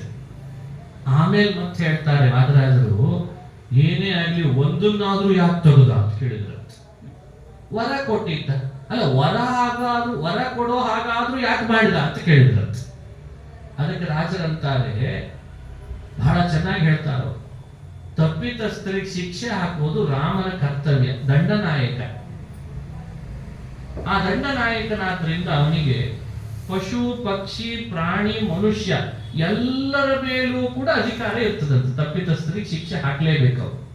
ಅದು ಪಶು ಆಗ್ಲಿ ಪ್ರಾಣಿ ಆಗ್ಲಿ, ಅದು ಇದು ಸಿವಿಲ್ ಕೋಡ್ ಒಂದೇ ಇದೆ ಅಂತ ಹೇಳ್ತಿರ್ತಾರಲ್ಲ, ಹಾಗೆ ಹಿಂದೆಲ್ಲ ದಂಡನಾಯಕ ಅಂದ್ರೆ ಅದು ನಾಯಿ ತಪ್ಪು ಮಾಡಿದ್ರು, ಮನುಷ್ಯ ತಪ್ಪು ಮಾಡಿದ್ರು, ಪಶು ಪಕ್ಷಿ ತಪ್ಪು ಮಾಡಿದ್ರು ತಪ್ಪೇ ಅಂತ ವ್ಯವಸ್ಥೆ ಇರ್ತಿತ್ತ. ಈ ವ್ಯವಸ್ಥೆಗೆ ಅನುಗುಣ ಕಾಗೆಗಳಿಗಿರೋ ದುರಾಸೆ ಒಬ್ಬ ಅಸುರನಿಗೆ ತಮ್ಮೊಳಗೆ ಆಶ್ರಯ ಕೊಟ್ಟವಲ್ಲ, ಅದು ತಪ್ಪಂತೆ. ಆತ ಬಹುರೂಪನಾಗಿದ್ದ, ಕಾಕಾಸುರ ಬಹುರೂಪನಾಗಿ ಬಹು ಕಣ್ಣುಗಳಲ್ಲಿ ಸೇರ್ಕೊಂಡಿದ್ದ. ಅಂದ್ರೆ ಒಬ್ಬ ಉಗ್ರಗಾಮಿಗೆ, ಒಬ್ಬ ಕಾಮುಕನಿಗೆ ಆಶ್ರಯ ಕೊಡೋದು ಸರಿನಾ ತಪ್ಪ? ಅದನ್ನ ರಾಜರು ಬರೀತಾರೆ ವಾದರಾಜರು. ಒಬ್ಬ ಅಪರಾಧಿಗೆ, ಒಬ್ಬ ಕಾಮುಕನಿಗೆ, ಒಬ್ಬ ಸ್ವಾರ್ಥಿಗೆ, ನಿಮ್ಮ ದುರಾಸೆಗೆ ನೀವು ಅವನಿಗೆ ಬಲ ಬರಲಿ ಅಂತ ಆಶ್ರಯ ಕೊಟ್ರಲ್ಲ, ಅದು ಇವನ ಅಪರಾಧ. ಆ ಅಪರಾಧಕ್ಕೆ ಶಿಕ್ಷೆ. ಅವನು ಕಾಮುಕ ಸರಿ, ಅವನಿಗೆ ಸಾವು, ಅದೇ ಅವನಿಗೆ ಶಿಕ್ಷೆ. ಇವುಗಳು ಅಂಥವನಿಗೆ ಆಶ್ರಯ ಕೊಟ್ಟದ್ದಕ್ಕೆ ಕಣ್ಣು ತೆಗೆದದ್ದಷ್ಟೇ ಶಿಕ್ಷೆ ಅಂತೆ. ಅಂದ್ರೆ ರಾಮ ಒಬ್ಬ ದಂಡನಾಯಕ. ಎಂಥ ದಂಡನಾಯಕ ಅಂದ್ರೆ ಅಪರಾಧ ಹೇಗೆ ಮಾಡ್ತಾರೋ ಅಷ್ಟೇ ಶಿಕ್ಷೆ ಕೊಡುವ ದಂಡನಾಯಕ ರಾಮ ಅಂತ ಜಗತ್ತಿಗೆ ತಿಳಿಸ್ಬೇಕಿದೆ. ಅದಕ್ಕೆ ಕಣ್ಣನ್ನು ಹಾಗೆ ಮಾಡಿದ ಅಂತ ಹೇಳ್ತಾರೆ. ನಿರಪರಾಧಿಗೆ ಶಿಕ್ಷೆ ಕೊಡೋ ಹಾಗಿಲ್ಲ, ಅಪರಾಧಕ್ಕೆ ತಕ್ಕ ಶಿಕ್ಷೆ ಕೊಡಬೇಕು, ಅದಕ್ಕಿಂತ ಜಾಸ್ತಿ ಕೊಡೋ ಹಾಗಿಲ್ಲ. ಅಪರಾಧಕ್ಕೆ ಕಡಿಮೆ ಶಿಕ್ಷೆ ಕೊಡೋದು ತಪ್ಪಂತೆ, ಅದು ತಪ್ಪು. ಕಡಿಮೆ ಶಿಕ್ಷೆ ಕೊಟ್ಟರು ತಪ್ಪು, ಹೆಚ್ಚು ಶಿಕ್ಷೆ ಕೊಟ್ಟರು ತಪ್ಪು. ನಿರಪರಾಧಿಗೆ ಶಿಕ್ಷೆ ಕೊಡೋದು ದೊಡ್ಡ ತಪ್ಪು. ಈ ಎಲ್ಲ ನಿಯಮಗಳಿಗೆ ಬದ್ಧನಾಗಿ ಶ್ರೀರಾಮಚಂದ್ರ ಅವನ ಅಪರಾಧಕ್ಕೆ ತಕ್ಕ ಶಿಕ್ಷೆ ನಾನು ಕೊಟ್ಟಿದ್ದೇನೆ ಅಂತ ತೋರಿಸ್ಬೇಕಿತ್ತಲ್ಲ. ಹಾಗಾಗಿ ತಾನು ಸ್ವತಂತ್ರನೂ ಹೌದು, ಸರ್ವಶಕ್ತನೂ ಹೌದು, ಅಘಟಿತ ಘಟನಾ ಶಕ್ತಿ ಇರೋನು ಹೌದು. ಆದ್ರೆ ಕಣ್ಣಿನ ವ್ಯವಸ್ಥೆಯಲ್ಲಿ ಮಾತ್ರ ಒಂದು ಕಣ್ಣಿಗೆ ಶಿಕ್ಷೆ ಕೊಟ್ರೆ ಅದು ಅಪರಾಧ ಶಮನ ಆಗ್ತದೆ, ಅದಕ್ಕೆ ಶಿಕ್ಷೆ ಆಗ್ತದೆ ಅಂತ ಕಣ್ಣನ್ನು ತೆಗೆದದ್ದು ಹೌದು. ಅವನ ಭಕ್ತ ವತ್ಸಲನೂ ಹೌದು. ಆದ್ರಿಂದ ಒಂದೇ ಕಣ್ಣನ್ನು ಈ ಕಡೆ ಆ ಕಡೆ ಬರೋ ಹಾಗೆ ಮಾಡಿದ್ದು ಹೌದು. ಈಗ ನೋಡಿ, ರಾಮನ ಬಗ್ಗೆ ಇಂಥ ಕಥೆಗಳನ್ನು ಕೇಳಿದಾಗಲಾದ್ರೂ ಅವನ ಅಪಾರ ಶಕ್ತಿ ಅರ್ಥ ಆಗ್ಬೇಕಲ್ಲ. ಎಂಥ ಅದ್ಭುತ! ಏನ್ ತರ್ಕ ಮಾಡ್ಲಿಕ್ಕೆ ಸಾಧ್ಯ? ಹೀಗೆ ವಿವರಣೆ ಕೊಟ್ಟ ಮೇಲೆ ಇಂಥ ರಾಮನ ಬಗ್ಗೆ ಇನ್ನೇನ್ ಹೇಳಲಿಕ್ಕೆ ಸಾಧ್ಯ? ಇನ್ನೇನ್ ದೋಷ ಆರೋಪ ಮಾಡ್ಲಿಕ್ಕೆ ಸಾಧ್ಯ? ಅದಕ್ಕೆ ಭಾಗವತದಲ್ಲಿ ಒಂದು ಮಾತು ಬರ್ತದೆ, ಯಥಾಪರಾಧಂ ನನು ದಂಡದಾತ ಅಂತಾರೆ ಮಹಾನುಭಾವ. ಭಕ್ತರ ಮೇಲೆ ಭಗವಂತ ವಾತ್ಸಲ್ಯ ತೋರ್ತಾನೆ ಎನ್ನುವುದು ಒಂದು ತತ್ವ. ಆದ್ರೆ ಅದೇ ಭಕ್ತ ಮಾಡಿದ ಅಪರಾಧಕ್ಕೆ ಆಚೆ ಈಚೆ ಆಗದೆ ದಂಡ ಕೊಡ್ತಾನೆ ಎನ್ನುವುದು ಭಗವಂತನ ಗುಣ. ಇದು ನಾವು ಯಾವಾಗಲೂ ಯೋಚನೆ ಮಾಡ್ತಿರ್ಬೇಕು. ಯಾಕೆ ಈ ಯೋಚನೆ ನಾವು ಯಾವಾಗಲೂ ಮಾಡಬೇಕು ಅಂದ್ರೆ, ಇವತ್ತು ನಾವು ಅನುಭವಿಸುತ್ತಿರುವ ಸಮಸ್ಯೆಗಳಿಗೆಲ್ಲ ಅದು ಉತ್ತರ ಆಗಿದೆ. ಏನೆಲ್ಲ ಸಮಸ್ಯೆ ಅನುಭವಿಸ್ತಿದ್ದೇವೆ? ಏನೋ ಕಣ್ಣೋವೋ, ಕಾಲ್ ನೋವೋ, ತಲೆನೋವೋ, ಟೊಂಕ ನೋವೋ, ಅಥವಾ ಇನ್ನೇನೋ ಸಂಸಾರದಲ್ಲಿ ಆಗ್ತಾ ಇರೋ ಆಗು ಹೋಗುಗಳು, ಅದೇನೋ ಒಂದು ನಾವು ಫೇಸ್ ಮಾಡ್ತಿರೋ ಸಮಸ್ಯೆ ಇದೆಯಲ್ಲ, ಅದು ಯಥಾಪರಾಧಂ ನಾನು ದಂಡದಾತ ಅಂತ ಯೋಚನೆ ಮಾಡ್ಬೇಕಂತ. ಏನೋ ಒಂದು ಅಪರಾಧ ನಿನ್ನಿಂದ ನಡೆದಿದೆ, ಅದು ಈ ಜನ್ಮದ್ದೇ ಇರಬೇಕು ಅಂತಲ್ಲ. ಆ ಅಪರಾಧಕ್ಕೆ ಅನುಗುಣವಾಗಿ ಈ ಜನ್ಮದಲ್ಲಿ ಒಂದು ಶಿಕ್ಷೆ ಆಗ್ತಾ ಇದೆ. ಭಗವಂತ ನನ್ನ ಅಪರಾಧವನ್ನು ಮೀರೆಂತೂ ನನಗೆ ಶಿಕ್ಷೆ ಕೊಡುವನಲ್ಲ. ನನ್ನ ಅಪರಾಧ ಎಷ್ಟೋ ಸಣ್ಣದಿದೆ, ಅದಕ್ಕೂ ಜಾಸ್ತಿ ದೇವರು ಶಿಕ್ಷೆ ಕೊಡುವನಂತೂ ಅಲ್ಲ. ಅದನ್ನ ಕಾಕಾಸುರನ ಕಥೆಯಿಂದ ನಮಗೆ ತೋರಿಸ್ಬಿಟ್ಟ. ಯಾವ ಗುಣ ದೇವರಲ್ಲಿ ಯೋಚನೆ ಮಾಡಬೇಕು ಅನ್ನೋದು ರಾಮಾಯಣ ಹೇಳ್ಕೊಡ್ತದೆ. ನೀ ಸಮಸ್ಯೆ ನೀನೇನನ್ನು ಫೇಸ್ ಮಾಡ್ತಿದ್ದಿ ಸಮಸ್ಯೆಯನ್ನ, ಅದು ಇಂದಲ್ಲ ನಾಳೆ ಬಗೆಹರಿತದೆ ತಿಳ್ಕೊ. ಆ ಬಗೆಹರಿಸ್ಲಿಕ್ಕೆ ಟೈಮ್ ತಗೊಳ್ತದಲ್ಲ, ಅದ್ರ ಹಿಂದೆ ನಿನ್ನೊಂದು ಅಪರಾಧ ಕಾರಣ ಇರ್ತದೆ. ಆ ಅಪರಾಧಕ್ಕೆ ಅನುಗುಣವೇ ಆ ಸಮಸ್ಯೆ ನಿನ್ ಮುಂದೆ ಬರಬೇಕೇ ಹೊರತು ಏನೂ ಅಪರಾಧ ಮಾಡಿರ್ಲಿಲ್ರಿ, ದೇವ್ರು ಎಷ್ಟು ದುಡ್ಡು ಕಷ್ಟಪಟ್ಟು ಬಿಟ್ಟ ನಮಗೆ ಅಂತಂತೇವಲ್ಲ, ಇದು ಮೂರ್ಖತನ. ನಾನು ಏನೂ ಮಾಡಿಲ್ಲ, ಮತ್ತೆ ಒಬ್ರಿಗೆ ಸುಳ್ಳು ಹೇಳಿಲ್ಲ, ಒಬ್ರು ತಲೆ ಹೊಡೆದಿಲ್ಲ, ಆದ್ರೂ ದೇವ್ರು ಇಂಥ ಶಿಕ್ಷೆ ಕೊಟ್ಬಿಟ್ಟ ಅಂತಂತಿರ್ತೀವಿ. ಈ ಯೋಚನೆ ಬೇಡ ಅಂತ, ಈ ಯೋಚನೆ ಬೇಡ. ಅವನೊಬ್ಬ ದಂಡದಾತ. ಹಾಗಾಗಿ ಅವನ ದಂಡನಾಯಕ ಗುಣವನ್ನ ನಾವು ಅನುಸಂಧಾನ ಮಾಡಲಿ. ಆಯ್ತಲ್ಲಿಗೆ ಶಿವನ ವರವನ್ನು ಮೀರಿ ಶಿವನಿಗಿಂತ ಉತ್ತಮ ಅಂತ ತನ್ನ ವ್ಯಕ್ತಿತ್ವವನ್ನು ತೋರಿಸಿದ. ಜಯಂತನನ್ನ ಇಂದ್ರನ ಮನೆಗೆ ಕಳಿಸಿದ. ನೋಡು, ಮತ್ತೆ ಇಲ್ಲಿ ಇರ್ಲಿಕ್ಕೆ ಹೋಗ್ಬೇಡ, ನೀನು ಇಂದ್ರನ ಮನೆಗೆ ಹೋಗು ಅಂತ ಅವನ ಮನೆಗೆ ಕಳಿಸಿದ. ಅವನ ಪಾದಾಭಿಮಾನಿ. ಅವನೊಂದು ಅಪರಾಧ ಮಾಡಿದ್ದು ಕಾಗೆ ಆಗಿದ್ದ. ಆ ಜನ್ಮದಿಂದ ಅವನಿಗೆ ಮುಕ್ತಿ ಕೊಡಿಸಿದ. ಹೀಗೆ ಜಯಂತನ ಮೇಲೆ ಕೃಪೆ ತೋರಿದ್ದು ಏಕಕಾಲದಲ್ಲಿ. ಕಾಗೆಗಳ ಆ ಕಲ್ಪದಲ್ಲಿ, ಇಡೀ ಕಲ್ಪ ಅಂದ್ರೆ ಈಗಲೂ ಅದೇ ಕಲ್ಪ ನಡೆದಿದೆ. ಯಾವ ಕಲ್ಪದಲ್ಲಿ ರಾಮ ಕಾಗೆಗಳ ಕಣ್ಣು ತೆಗೆದ ಅದೇ ಕಲ್ಪ ಈಗಲೂ ನಡೆದಿದೆ. ಹಾಗಾಗಿ ಈಗಲೂ ಕಾಗೆಗಳಿಗೆಲ್ಲ ಒಂದೇ ಕಣ್ಣು. ಒಂದೇ ಕಣ್ಣು ಅಂದ್ರೆ ಕಣ್ಣು ಒಂದೇ ಇದ್ರೂ ನೋಡುವಂತ ನೋಟಕ್ಕೆ ಅದಕ್ಕೆ ವ್ಯತ್ಯಾಸ ಒಳಗಡೆಯಲ್ಲಿ ಮಾಡಿಟ್ಟಿದ್ದಾನೆ. ಇದೆಲ್ಲ ನಾವು ನೋಡ್ಬೋದು ಪ್ರತ್ಯಕ್ಷವಾಗಿ. ಇವತ್ತಿಗೂ ಕಾಗೆಯನ್ನು ನೋಡಿದಾಗೆಲ್ಲ ರಾಮಾಯಣದ ಈ ಘಟನೆಯನ್ನು ನೆನಪಿಸ್ಕೊಳ್ಬೇಕಂತ. ಅತ್ರಿ ನಾಮ್ನಾ ವನಮಥ ಸಮಿತೋ ದಂಡಕಂ ತಾಪಸೇಷ್ಟಂ. ಅತ್ರಿ ಅಂತ ಒಬ್ಬ ಋಷಿಗಳು, ಬಹಳ ದೊಡ್ಡ ತಪಸ್ವಿಗಳು. ರಾಮನ ವನವಾಸದೊಳಗೆ ಈ ಇನ್ಸಿಡೆನ್ಸ್ಗಳೆಲ್ಲ ನಿಜವಾಗ್ಲೂ ಸೆಲ್ಫಿ ತಕ್ಕೊಂಡು ಹಾಕೊಳ್ಬೇಕಾದ ಇನ್ಸಿಡೆನ್ಸ್. ಇವತ್ತಿನ ಭಾಷೆ ಅಂದ್ರೆ ದೊಡ್ಡ ದೊಡ್ಡ ವ್ಯಕ್ತಿಗಳ ಜೊತೆಗೆ ಸಂಭಾಷಣೆ ನಡೆಸಿದ್ರೆ ಲೋಕ ಎಲ್ಲ ಅದನ್ನು ಮೆಚ್ಚಿಕೊಳ್ತದೆ. ಆದ್ರೆ ಹಿಂದೆ ಅತ್ರಿ ಅನಸೂಯರ ಜೊತೆಗೆ ರಾಮ ಸೀತೆಯರು ನಡೆಸಿದಂತಹ ಸಂಭಾಷಣೆ ಇದೆಯಲ್ಲ, ಅದು ಒಬ್ಬ ಗಂಡ ಹೆಂಡತಿ ಲೋಕದೊಳಗೆ ಹೇಗಿರಬಹುದು, ಗಂಡನನ್ನ ವಶಪಡಿಸಿಕೊಳ್ಳುವ, ಹೆಂಡತಿಯ ಜೊತೆಗೆ ಸಹಬಾಳ್ವೆಯಿಂದ ಇರುವ ಆ ಸಾಮರಸ್ಯದ ವಿಷಯಗಳೆಲ್ಲ ಅನಸೂಯ ಅತ್ರಿಯ ಮನೆಯಲ್ಲಿ ನಡೆದದ್ದನ್ನು ರಾಮಾಯಣ ವಿಸ್ತಾರವಾಗಿ ನಮಗೆ ಅನುಸಂಧಾನ ಕೊಡ್ತದೆ. ಬಹಳ ಅದ್ಭುತವಾಗಿ ಕೊಡ್ತದೆ. ಅನಸೂಯ ಮಾತುಗಳು ಸೀತೆ ಜೊತೆಯಲ್ಲಿ ನಡೆದದ್ದು ಬಹಳ ವಿಶೇಷ. ಆಮೇಲೆ ಸೀತೆ ಸ್ವತಃ ರಾಮನೊಟ್ಟಿಗೆ ಮಾತನಾಡ್ತಾಳೆ. ಬೇಡ ಈ ಬಿಲ್ಲು ಬಾಣಗಳು ಅನ್ನೋ ಹಾಗೆ ಅವಳು ಕೇಳ್ತಾಳೆ, ನೀವು ಈ ಬಿಲ್ಲು ಬಾಣ ಬಿಟ್ಟು ಬಂದಿದ್ರೆ ಚೆನ್ನಾಗಿರ್ತಿತ್ತೇನೋ ಕಾಡಿಗೆ ಅಂತ. ಯಾಕಂದ್ರೆ ಇದನ್ನ ನೀವು ಹಿಡ್ಕೊಂಡಾಗೆಲ್ಲ ನನಗೊಂದು ಒಳಗಡೆಯಲ್ಲಿ ಭಯ ಕಾಡ್ತದೆ. ಎಲ್ಲಿ ನೀವು ಯುದ್ಧಕ್ಕೆ ಇಳಿದು ಬಿಡ್ತೀರೋ, ಶತ್ರುತ್ವ ಕಟ್ಕೊಳ್ಬೇಕಾಗ್ತದೆ. ಇದನ್ನಿದ್ದಾಗ ಹಿಂಸೆಗೆ ನಿಮ್ಮನ್ನ ನೀವು ತೊಡಗಿಸ್ಕೋತೀರಿ ಅಂತ ಹೀಗೆಲ್ಲ ಅವಳು ಮಾರ್ಮಿಕವಾಗಿ ಪ್ರಶ್ನೆ ಕೇಳಿದ್ರೆ ಮಾರ್ಮಿಕವಾಗಿ ಉತ್ತರ ಕೊಟ್ಟ ರಾಮ ಅಂತ ರಾಮಾಯಣದಲ್ಲಿ ಬರ್ತದೆ. ಅಂದ್ರೆ ರಾಮ ಧರಿಸಿದ ಬಿಲ್ಲು ಬಾಣಗಳ ಮೇಲೂ ಪ್ರಶ್ನೆ ಎದ್ದಿತ್ತಂತೆ. ಕಾಡಿಗೆ ಬರೋದು ನಾರು ಮಡಿ ಉಟ್ಕೊಂಡ್ರಿ, ಋಷಿಗಳ ವೇಷ ಹಾಕೊಂಡ್ರಿ, ಇಷ್ಟೆಲ್ಲಾ ಋಷಿಗಳಂತೆ ಇರೋ ನಿಮ್ಮ ವನವಾಸದೊಳಗೆ ಇದೊಂದು ಬೇಡವಾಗಿತ್ತು ಅಂತ ತೆಗೆದ್ಲಂತೆ ಸೀತೆ. ಅಲ್ಲಿ ಕಾರಣನು ಹೇಳ್ತಾಳೆ, ಸಂಗಾತ್ ಸಂಜಾಯತೆ ಕಾಮಃ ಕಾಮಾತ್ ಕ್ರೋಧೋಭಿಜಾಯತೆ. ಮನುಷ್ಯನಿಗೆ ಸಂಘವೇ ಕಾಮ ಹುಟ್ಟಿಸ್ತದೆ, ಕಾಮವೇ ಕ್ರೋಧ ಹುಟ್ಟಿಸ್ತದೆ. ಕ್ರೋಧದಿಂದ ಮನುಷ್ಯ ಬುದ್ಧಿ ಕೆಡಿಸ್ಕೊಳ್ತಾನೆ. ಬುದ್ಧಿ ಕೆಡಿಸ್ಕೊಂಡ ಅಂದ್ರೆ ತನ್ನನ್ನು ನಾಶ ಮಾಡಿಕೊಳ್ಳಿಕ್ಕೂ ಹಿಂದೆ ಹಾಕಲ್ಲ. ರಾಮಾಯಣದಲ್ಲಿ ಬರೋ ಒಂದು ಕಥೆ ಸೀತೆ ಹೇಳ್ತಾಳೆ. ಇವೆಲ್ಲ ಋಷಿಗಳ ಹಿಂದೆ ಅನುಭವಿಸಿದ ಕಥೆಗಳು ನೋಡಿ. ಹಿಂದೆ ಒಬ್ಬ ಋಷಿ ಇದ್ದ. ಅವನು ಒಳ್ಳೆ ತಪಸ್ವಿ. ಆತನಿಗೆ ಯಾವುದೋ ಒಂದು ದೇವಲೋಕದ ಪದವಿ ಬೇಕು ಅಂತ ಆಸೆ ಆಯ್ತಂತೆ. ಸರಿ, ಆ ಸಮಯಕ್ಕೆ ಸರಿಯಾಗಿ ಅವನ ತಪಸ್ಸು ಚೆನ್ನಾಗೇ ನಡೀತಾ ಇತ್ತು. ಒಬ್ಬ ಬೇಟೆಗಾರ ಬಂದ. ಬೇಟೆಗಾರ ತನ್ನ ಕಡೆ ಬಿಲ್ಲು ಬಾಣ ಇಟ್ಕೊಂಡೇ ಬಂದಿದ್ದ. ಅದನ್ನ ಆ ಋಷಿಯ ಮುಂದೆ ಇಟ್ಟು ನಮಸ್ಕಾರ ಮಾಡಿದ. ನಮಸ್ಕಾರ, ನಾನು ನೀರು ಕುಡಿಬೇಕಾಗಿದೆ, ಬಿಲ್ಲು ಬಾಣ ಇಟ್ಟಿರ್ತೇನೆ, ಸ್ವಲ್ಪ ನೋಡ್ಕೊಳ್ತೀರಾ ಅಂತಂದ. ನೋಡ್ಕೊಳ್ಳೋ ಕೆಲಸ ಒಪ್ಪುಗೊಳ್ಳುವಾಗ ಬಹಳ ಎಚ್ಚರಿಕೆ ಇರ್ಬೇಕು. ಇತ್ತೀಚೆಗೆ ನೀವೇನೋ ಅಂದಿರ್ತೀರಿ, ಎಲ್ಲರನ್ನೂ ಒಳ್ಳೆ ರೀತಿಯಿಂದ ನೋಡ್ಕೊಳ್ಬೇಕು, ಸಮವಾಗಿ ಕಾಣಬೇಕು, ಎಲ್ಲರಲ್ಲಿ ದೇವರನ್ನು ಕಾಣಬೇಕು, ಎಲ್ಲ ಸರಿನೇ. ಏನ್ ನೋಡ್ಕೊಳ್ತಿದ್ದೀವಿ ಎಚ್ಚರಿಕೆ ಇರಬೇಕು. ಯಾರು ಹೇಳಿದ್ದಾರೆ ಎಚ್ಚರಿಕೆ ಇರಬೇಕು. ಅಂದ್ರೆ ನಮ್ಮ ರಾಮಾಯಣ ಮಹಾಭಾರತಗಳು ಮನುಷ್ಯರನ್ನ ಐದ್ಲಾಗಿರ್ರಿ ಅಂತ ಹೇಳ್ಕೊಡಲ್ಲ ಅಂತ ನನ್ನ ಉದ್ದೇಶ ಅಷ್ಟೇ. ಇತ್ತೀಚೆಗೆ ಅದಕ್ಕೆ ಈ ಹೊಸ ಶಬ್ದ ಚೆನ್ನಾಗಿ ಕೇಳ್ತಿರ್ತೀವಿ, ಅಂಧಭಕ್ತಿ ಅಂತ. ಯಾರ ಮೇಲೆ ಶ್ರದ್ಧೆ ಮಾಡ್ತಿದ್ದೀವಿ? ಅಂಧ ಕಾನೂನು, ಅಂಧಭಕ್ತಿ, ಅಂಧವಿಶ್ವಾಸ, ಇವನ್ನೆಲ್ಲ ನಮ್ಮ ರಾಮಾಯಣ ಹುಟ್ಟಾಕಿಲ್ಲ. ಆಮೇಲೆ ಬಂದು ಸಂಶೋಧಕರು ಅಲ್ಲಿ ಇದೆ ಅಂತ ತುರುಕಿಟ್ರು ಅಷ್ಟೇ. ಅದು ನಾವೇನ್ ಮಾಡೋಣ? ಅದಕ್ಕೆ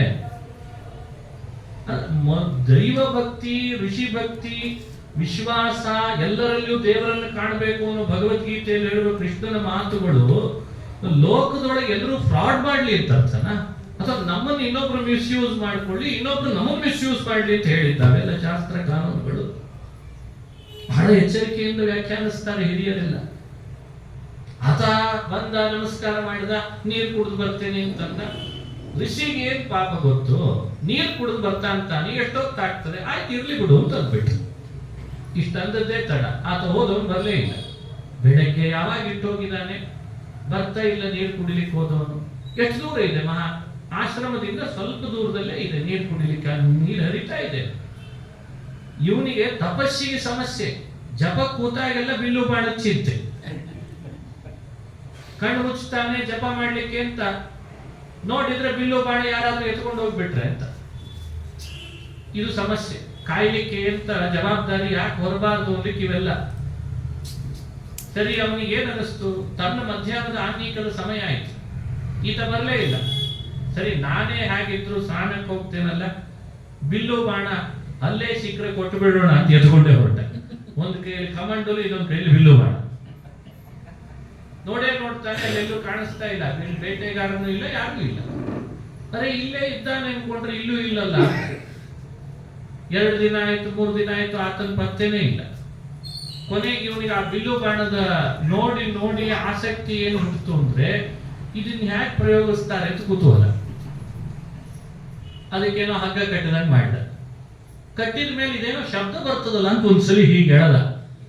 ಅದು ಎದೆ ಚಲ್ಲನೋ ಶಬ್ದ. ಏನು ಅದ್ಭುತ! ಇದಕ್ಕೆ ಬಾಣ ಹೇಗೆ ಹೂಡ್ತಾರೆ? ಅಲ್ಲೇ ಇದ್ದ ಬಾಣ ತಗೊಂಡ, ಅದನ್ನು ಹೂಡಿದ. ಯಾವುದೋ ಒಂದು ಪ್ರಾಣಿಯಲ್ಲಿ ಹೋಗ್ತಾ ಇತ್ತು, ಅದನ್ನು ನೋಡಿ ಗುರಿ ಇಟ್ಟ. ಮೊದಲೊಂದು ಮರಕ್ಕಿಟ್ಟ. ಸ್ವಲ್ಪ ಆಚೆ ಈಚೆ ಬಿಟ್ಬಿಡ್ತು. ಛೆ ಹಿಂಗ ಗುರಿ ಇಡೋದು? ದೊಡ್ಡ ಋಷಿ ನಾನು, ಗುರಿ ತಪ್ಪಿದ್ರೆ ಹೆಂಗೆ ಅಂತ ಅನಿಸ್ಬಿಡ್ತು ಮನಸ್ಸಲ್ಲಿ. ಸರಿಯಾದ ಗುರಿ ಬಿಡಬೇಕು ಅಂತ ಮತ್ತೆ ಗುರಿ ಬಿಟ್ಟ. ಅರೆ, ನಿಂತ ಮರ ಕೊಡಿಯೋದು ಏನ್ ದೊಡ್ಡಕ್ಕೆ? ಓಡಾಡೋ ಪ್ರಾಣಿ ಬುದ್ಧಿವಂತಿಕೆ ಅಂತಂದ. ಓಡಾಡೋ ಪ್ರಾಣಿ ಹೊಡೆದ. ಅರೆ ನೆಲದ ಮೇಲೆ ಓಡಾಡೋ ಪ್ರಾಣಿಗೆ ಹೊಡೆದ್ರೆ ಏನ್ ದೊಡ್ಡಿಸ್ತಿಕೆ, ಆಕಾಶದಲ್ಲಿ ಹಾರಾಡೋದಕ್ಕೆ ಹೊಡೆದ್ರೆ ಬುದ್ಧಿವಂತಿಕೆ ಅಂತ ಅನಿಸ್ತು, ಅದಕ್ಕೆ ಹೊಡೆದ. ಕೊನೆಗೆ ಏನ್ ಹೇಳ್ಬೇಕಿದೆ, ಋಷಿ ಹೋಗಿ ಬೇಟೆಗಾರ ಆದ ಅಂತ ಹೇಳ್ಬೇಕಾಗಿದೆ. ಕಥೆ ಏನ್ ಮಾಡೋದು ಬಹಳ ಕುತೂಹಲ ಇಲ್ಲ. ಋಷಿ ಬೇಟೆಗಾರ ಆದ, ಇಷ್ಟು ಮಾಡಿದ. ಇಷ್ಟು ಮಾಡಿ ಕೈ ಬಿಟ್ಟ ಮೇಲೆ ದೇವಲೋಕದಲ್ಲಿ ದೇವೇಂದ್ರ ನಗುತ್ತಾ ಇದ್ದಾನಂತ. ದೇವತೆಗಳು ಕೇಳಿದ್ರು, ಯಾಕೋ ನಗುತ್ತಾ ಇದ್ದೀಯಾ ಅಂತ. ನಾನೇ ಬೇಟೆಗಾರ ಆಗಿ ಬಿಲ್ ಇಟ್ಟು ಬಂದಿದ್ದೆ, ಋಷಿ ಬೇಟೆಗಾರ ಆದ, ಸಾಕು ಅಂತ. ಸಂಗಾತ್ ಸಂಜಾಯತೆ ಕಾಮಃ, ಕಾಮಾತ್ ಕ್ರೋಧೋ ವಿಜಾಯತೆ. ಇದು ಕಥೆ. ಇದು ಎಲ್ರಿಗೆ ಹೇಳಿದ ಕಥೆ. ಅಲ್ಲಿ ದೇವೇಂದ್ರ ಬರ್ಬೇಕಿಲ್ಲ, ಅಲ್ಲಿ ಋಷಿ ಇರಬೇಕು ಅಂತಿಲ್ಲ, ಆ ಬಿಲ್ಲು ಬಾಣಗಳೇ ಇರಬೇಕು ಅಂತಿಲ್ಲ. ಅದೆಲ್ಲ ರೂಪಕ. ಇವತ್ತು ನಮಗೊಂದು ಮೆಸೇಜ್ ಕೊಡಬೇಕಿದೆ. ನಾವು ಯಾವ ವಸ್ತುವಿನ ಜೊತೆಗೆ, ಯಾವ ಪ್ರಾಣಿಗಳ ಜೊತೆಗೆ, ಯಾವ ಪಕ್ಷಿಗಳ ಜೊತೆಗೆ, ಯಾವ ಆಹಾರದ ಜೊತೆಗೆ, ಯಾವ ವಿಹಾರದ ಜೊತೆಗೆ, ದೇಶದ ಜೊತೆಗೆ, ಮನೆಯ ಜೊತೆಗೆ, ಮಡದಿಯ ಜೊತೆಗೆ ಅಥವಾ ಗಂಡನ ಜೊತೆಗೆ ನಮ್ಮ ಮನಸ್ಸಿನ ಭಾವ ಹೇಗೆ ನಾವು ಡೆವಲಪ್ ಮಾಡ್ಕೋತೇವೆ, ಅಟ್ಯಾಚ್ಮೆಂಟ್ ಎಷ್ಟು ಬೆಳೆಸ್ಕೊಳ್ತೇವೆ, ಅದು ನಮ್ಮನ್ನು ಎಲ್ಲಿಗೆ ಎಳ್ಕೊಂಡು ಹೋಗ್ತದೆ. ಇಷ್ಟು ಹೇಳ್ಬೇಕಾಗಿದೆ ಒಂದು ಕಥೆ. ಸಂಗಾತ್ ಸಂಜಾಯತೆ ಕಾಮಃ, ಇಷ್ಟೇ ಹೇಳ್ಬೇಕಾದದ್ದು. ಬಹಳ ಗಹನವಾದ ವಿಷಯನೇ ಅದು. ಇದನ್ನ ಸೀತೆ ರಾಮನ ಹತ್ರ ಹಂಚಿಕೊಂಡು ಹೇಳ್ತಾಳೆ, ನಿಮ್ಮ ಬಿಲ್ಲು ಬಾಣ ನಿಮ್ಮನ್ನು ಏನು ಮಾಡಿಬಿಡ್ತದೋ ಅಂತ ನನಗೆ ಹೆದರಿಕೆ ಇದೆ, ಅದು ಬಿಲ್ಲು ಬಾಣ ಬೇಡ ಅಂತಲ್ಲ. ಇದು ರಾಮಾಯಣ, ವಾಲ್ಮೀಕಿ ರಾಮಾಯಣ. ಸಂಗ್ರಹ ಮಾಡಿದ್ದಾರೆ ಅಷ್ಟೇ. ಅದಕ್ಕೆ ರಾಮ ಉತ್ತರ ಕೊಡ್ಲೇಬೇಕಾದ ಸ್ಥಿತಿ. ಹೆಂಡತಿ ಕೇಳ್ತಿದ್ದಾಳಲ್ಲ ಈ ಮಾತನ್ನ, ಬಹಳ ಅದ್ಭುತವಾಗಿ ಹೇಳಿದ್ದಾಳೆ. ನಿಮ್ಮಲ್ಲಿ 3 ದೋಷಗಳು ಇರಬಾರದು ಅಂತ ನಾನು ಅಪೇಕ್ಷಿಸ್ತೇನೆ, ಅದರಲ್ಲಿ ಇವೆರಡಂತೂ ಇಲ್ಲ, ಇದೇನೋ ಅಂತ ನಿಮ್ಮನ್ನು ಕೇಳ್ತೇನೆ ಅಂತ ಕೇಳಿದ್ದಾಳಂತೆ. ಸತ್ಯವಚನ ಪಾಲನ, ಅದನ್ನು ಎಂದೂ ಬಿಟ್ಕೊಡೋರು ನೀವಲ್ಲ. ಪರಸ್ತ್ರೀಯರನ್ನ ಮನಸಾಪಿ ಬಯಸೋರು ನೀವಲ್ಲ. ಆದ್ರೆ ಈ ತರದ ಒಂದು ದೋಷ ಇದೆ ಅಲ್ಲ, ಅಂದ್ರೆ ನಿಷ್ಕಾರಣವಾಗಿ ಇನ್ನೊಬ್ಬರನ್ನ ಹಿಂಸೆ ಮಾಡೋದು. ಈ 3ರೊಳಗೆ ಈ 3ನೇದ್ದೇನಾದ್ರೂ ನಿಮ್ಮಲ್ಲಿ ಬರಬಹುದಾ? ಈ ಬಿಲ್ಲಿಯಲ್ಲಿ ನಿಮಗೆ ಈ ದೋಷ ತಂದು ಕೊಟ್ಬಿಡ್ತದ ಅಂತ ನನ್ನ ಆತಂಕ. ಅದಕ್ಕೆ ನಿಮ್ಮ ಉತ್ತರ ಅಂತ ಕೇಳಿದಾಳೆ. ಈ ಕಥೆ ಹೇಳಿ ರಾಮ ಅವಾಗ ಉತ್ತರ ಕೊಡ್ತಾನೆ, ನಾಕ್ ತಿಳಿಬೇಡ, ಬಿಲ್ಲು ಬಾಣ ಇರೋದು ಬರೀ ಹಿಂಸೆ ಮಾಡ್ಲಿಕ್ಕೆ ಅಂತ ಅನ್ಕೊಳ್ಬೇಡ. ನಾನೊಬ್ಬ ದಂಡನಾಯಕ, ನನಗೆ ಶಿಕ್ಷೆ ಕೊಡ್ಲಿಕ್ಕೆ ಅಂತ ನನ್ನ ನೇಮಕ ಮಾಡಿದೆ. ನಾನಲ್ಲದೆ ಅಪರಾಧಿಗಳಿಗೆ ಶಿಕ್ಷೆ ಯಾರು ಕೊಡೋರು? ಅಪರಾಧಕ್ಕೆ ಶಿಕ್ಷೆ ಕೊಡದೆ ಹೋದ್ರೆ ಅಪರಾಧ ಇನ್ನೂ ಇಮ್ಮಡಿ ಆಗ್ಲಿಕ್ಕೆ ಶುರು ಆಗ್ತದೆ. ಅಪರಾಧಿಗಳ ಸಂಖ್ಯೆ ಜಾಸ್ತಿ ಆಯ್ತು ಅಂದ್ರೆ ಸಮಾಜ ನಾಶದ ಅಂಚಿಗೆ ಹೋಗ್ತದೆ.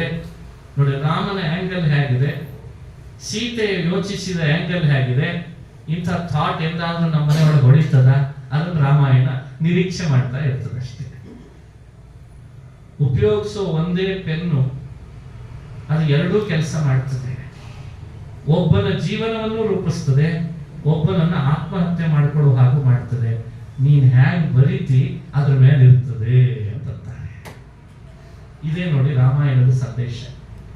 ನಿಮ್ಮ ಬದುಕಿನಲ್ಲಿ ನೀವು ಇವತ್ತು ಉಪಯೋಗಿಸ್ತಾ ಇರುವ ಪ್ರತಿ ವಿಷಯ ದೇವರೇ ಸೃಷ್ಟಿ ಮಾಡಿ ನಿಮ್ಮ ತನಕ ಏನು ಕೊಟ್ಟಿದ್ದಾರಲ್ಲ, ನೀವು ಹೇಗೆ ಅದನ್ನು ಉಪಯೋಗಿಸ್ತೀರಿ ಅದ್ರ ಮೇಲೆ ಇರಿಸಿ.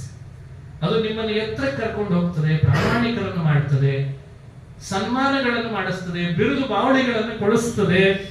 ಅದೇ ನಿಮ್ಮನ್ನ ಇಂದಲ್ಲ ನಾಳೆ ರಸ್ತೆಗೆ ತರಿಸ್ತದೆ. ನೀವು ಹೇಗೆ ಉಪಯೋಗಿಸ್ತೀರಿ ಅದ್ರ ಮೇಲಿದೆ. ಇದು ರಾಮನ ವಾದ, ಇದು ರಾಮನ ಸಂದೇಶ.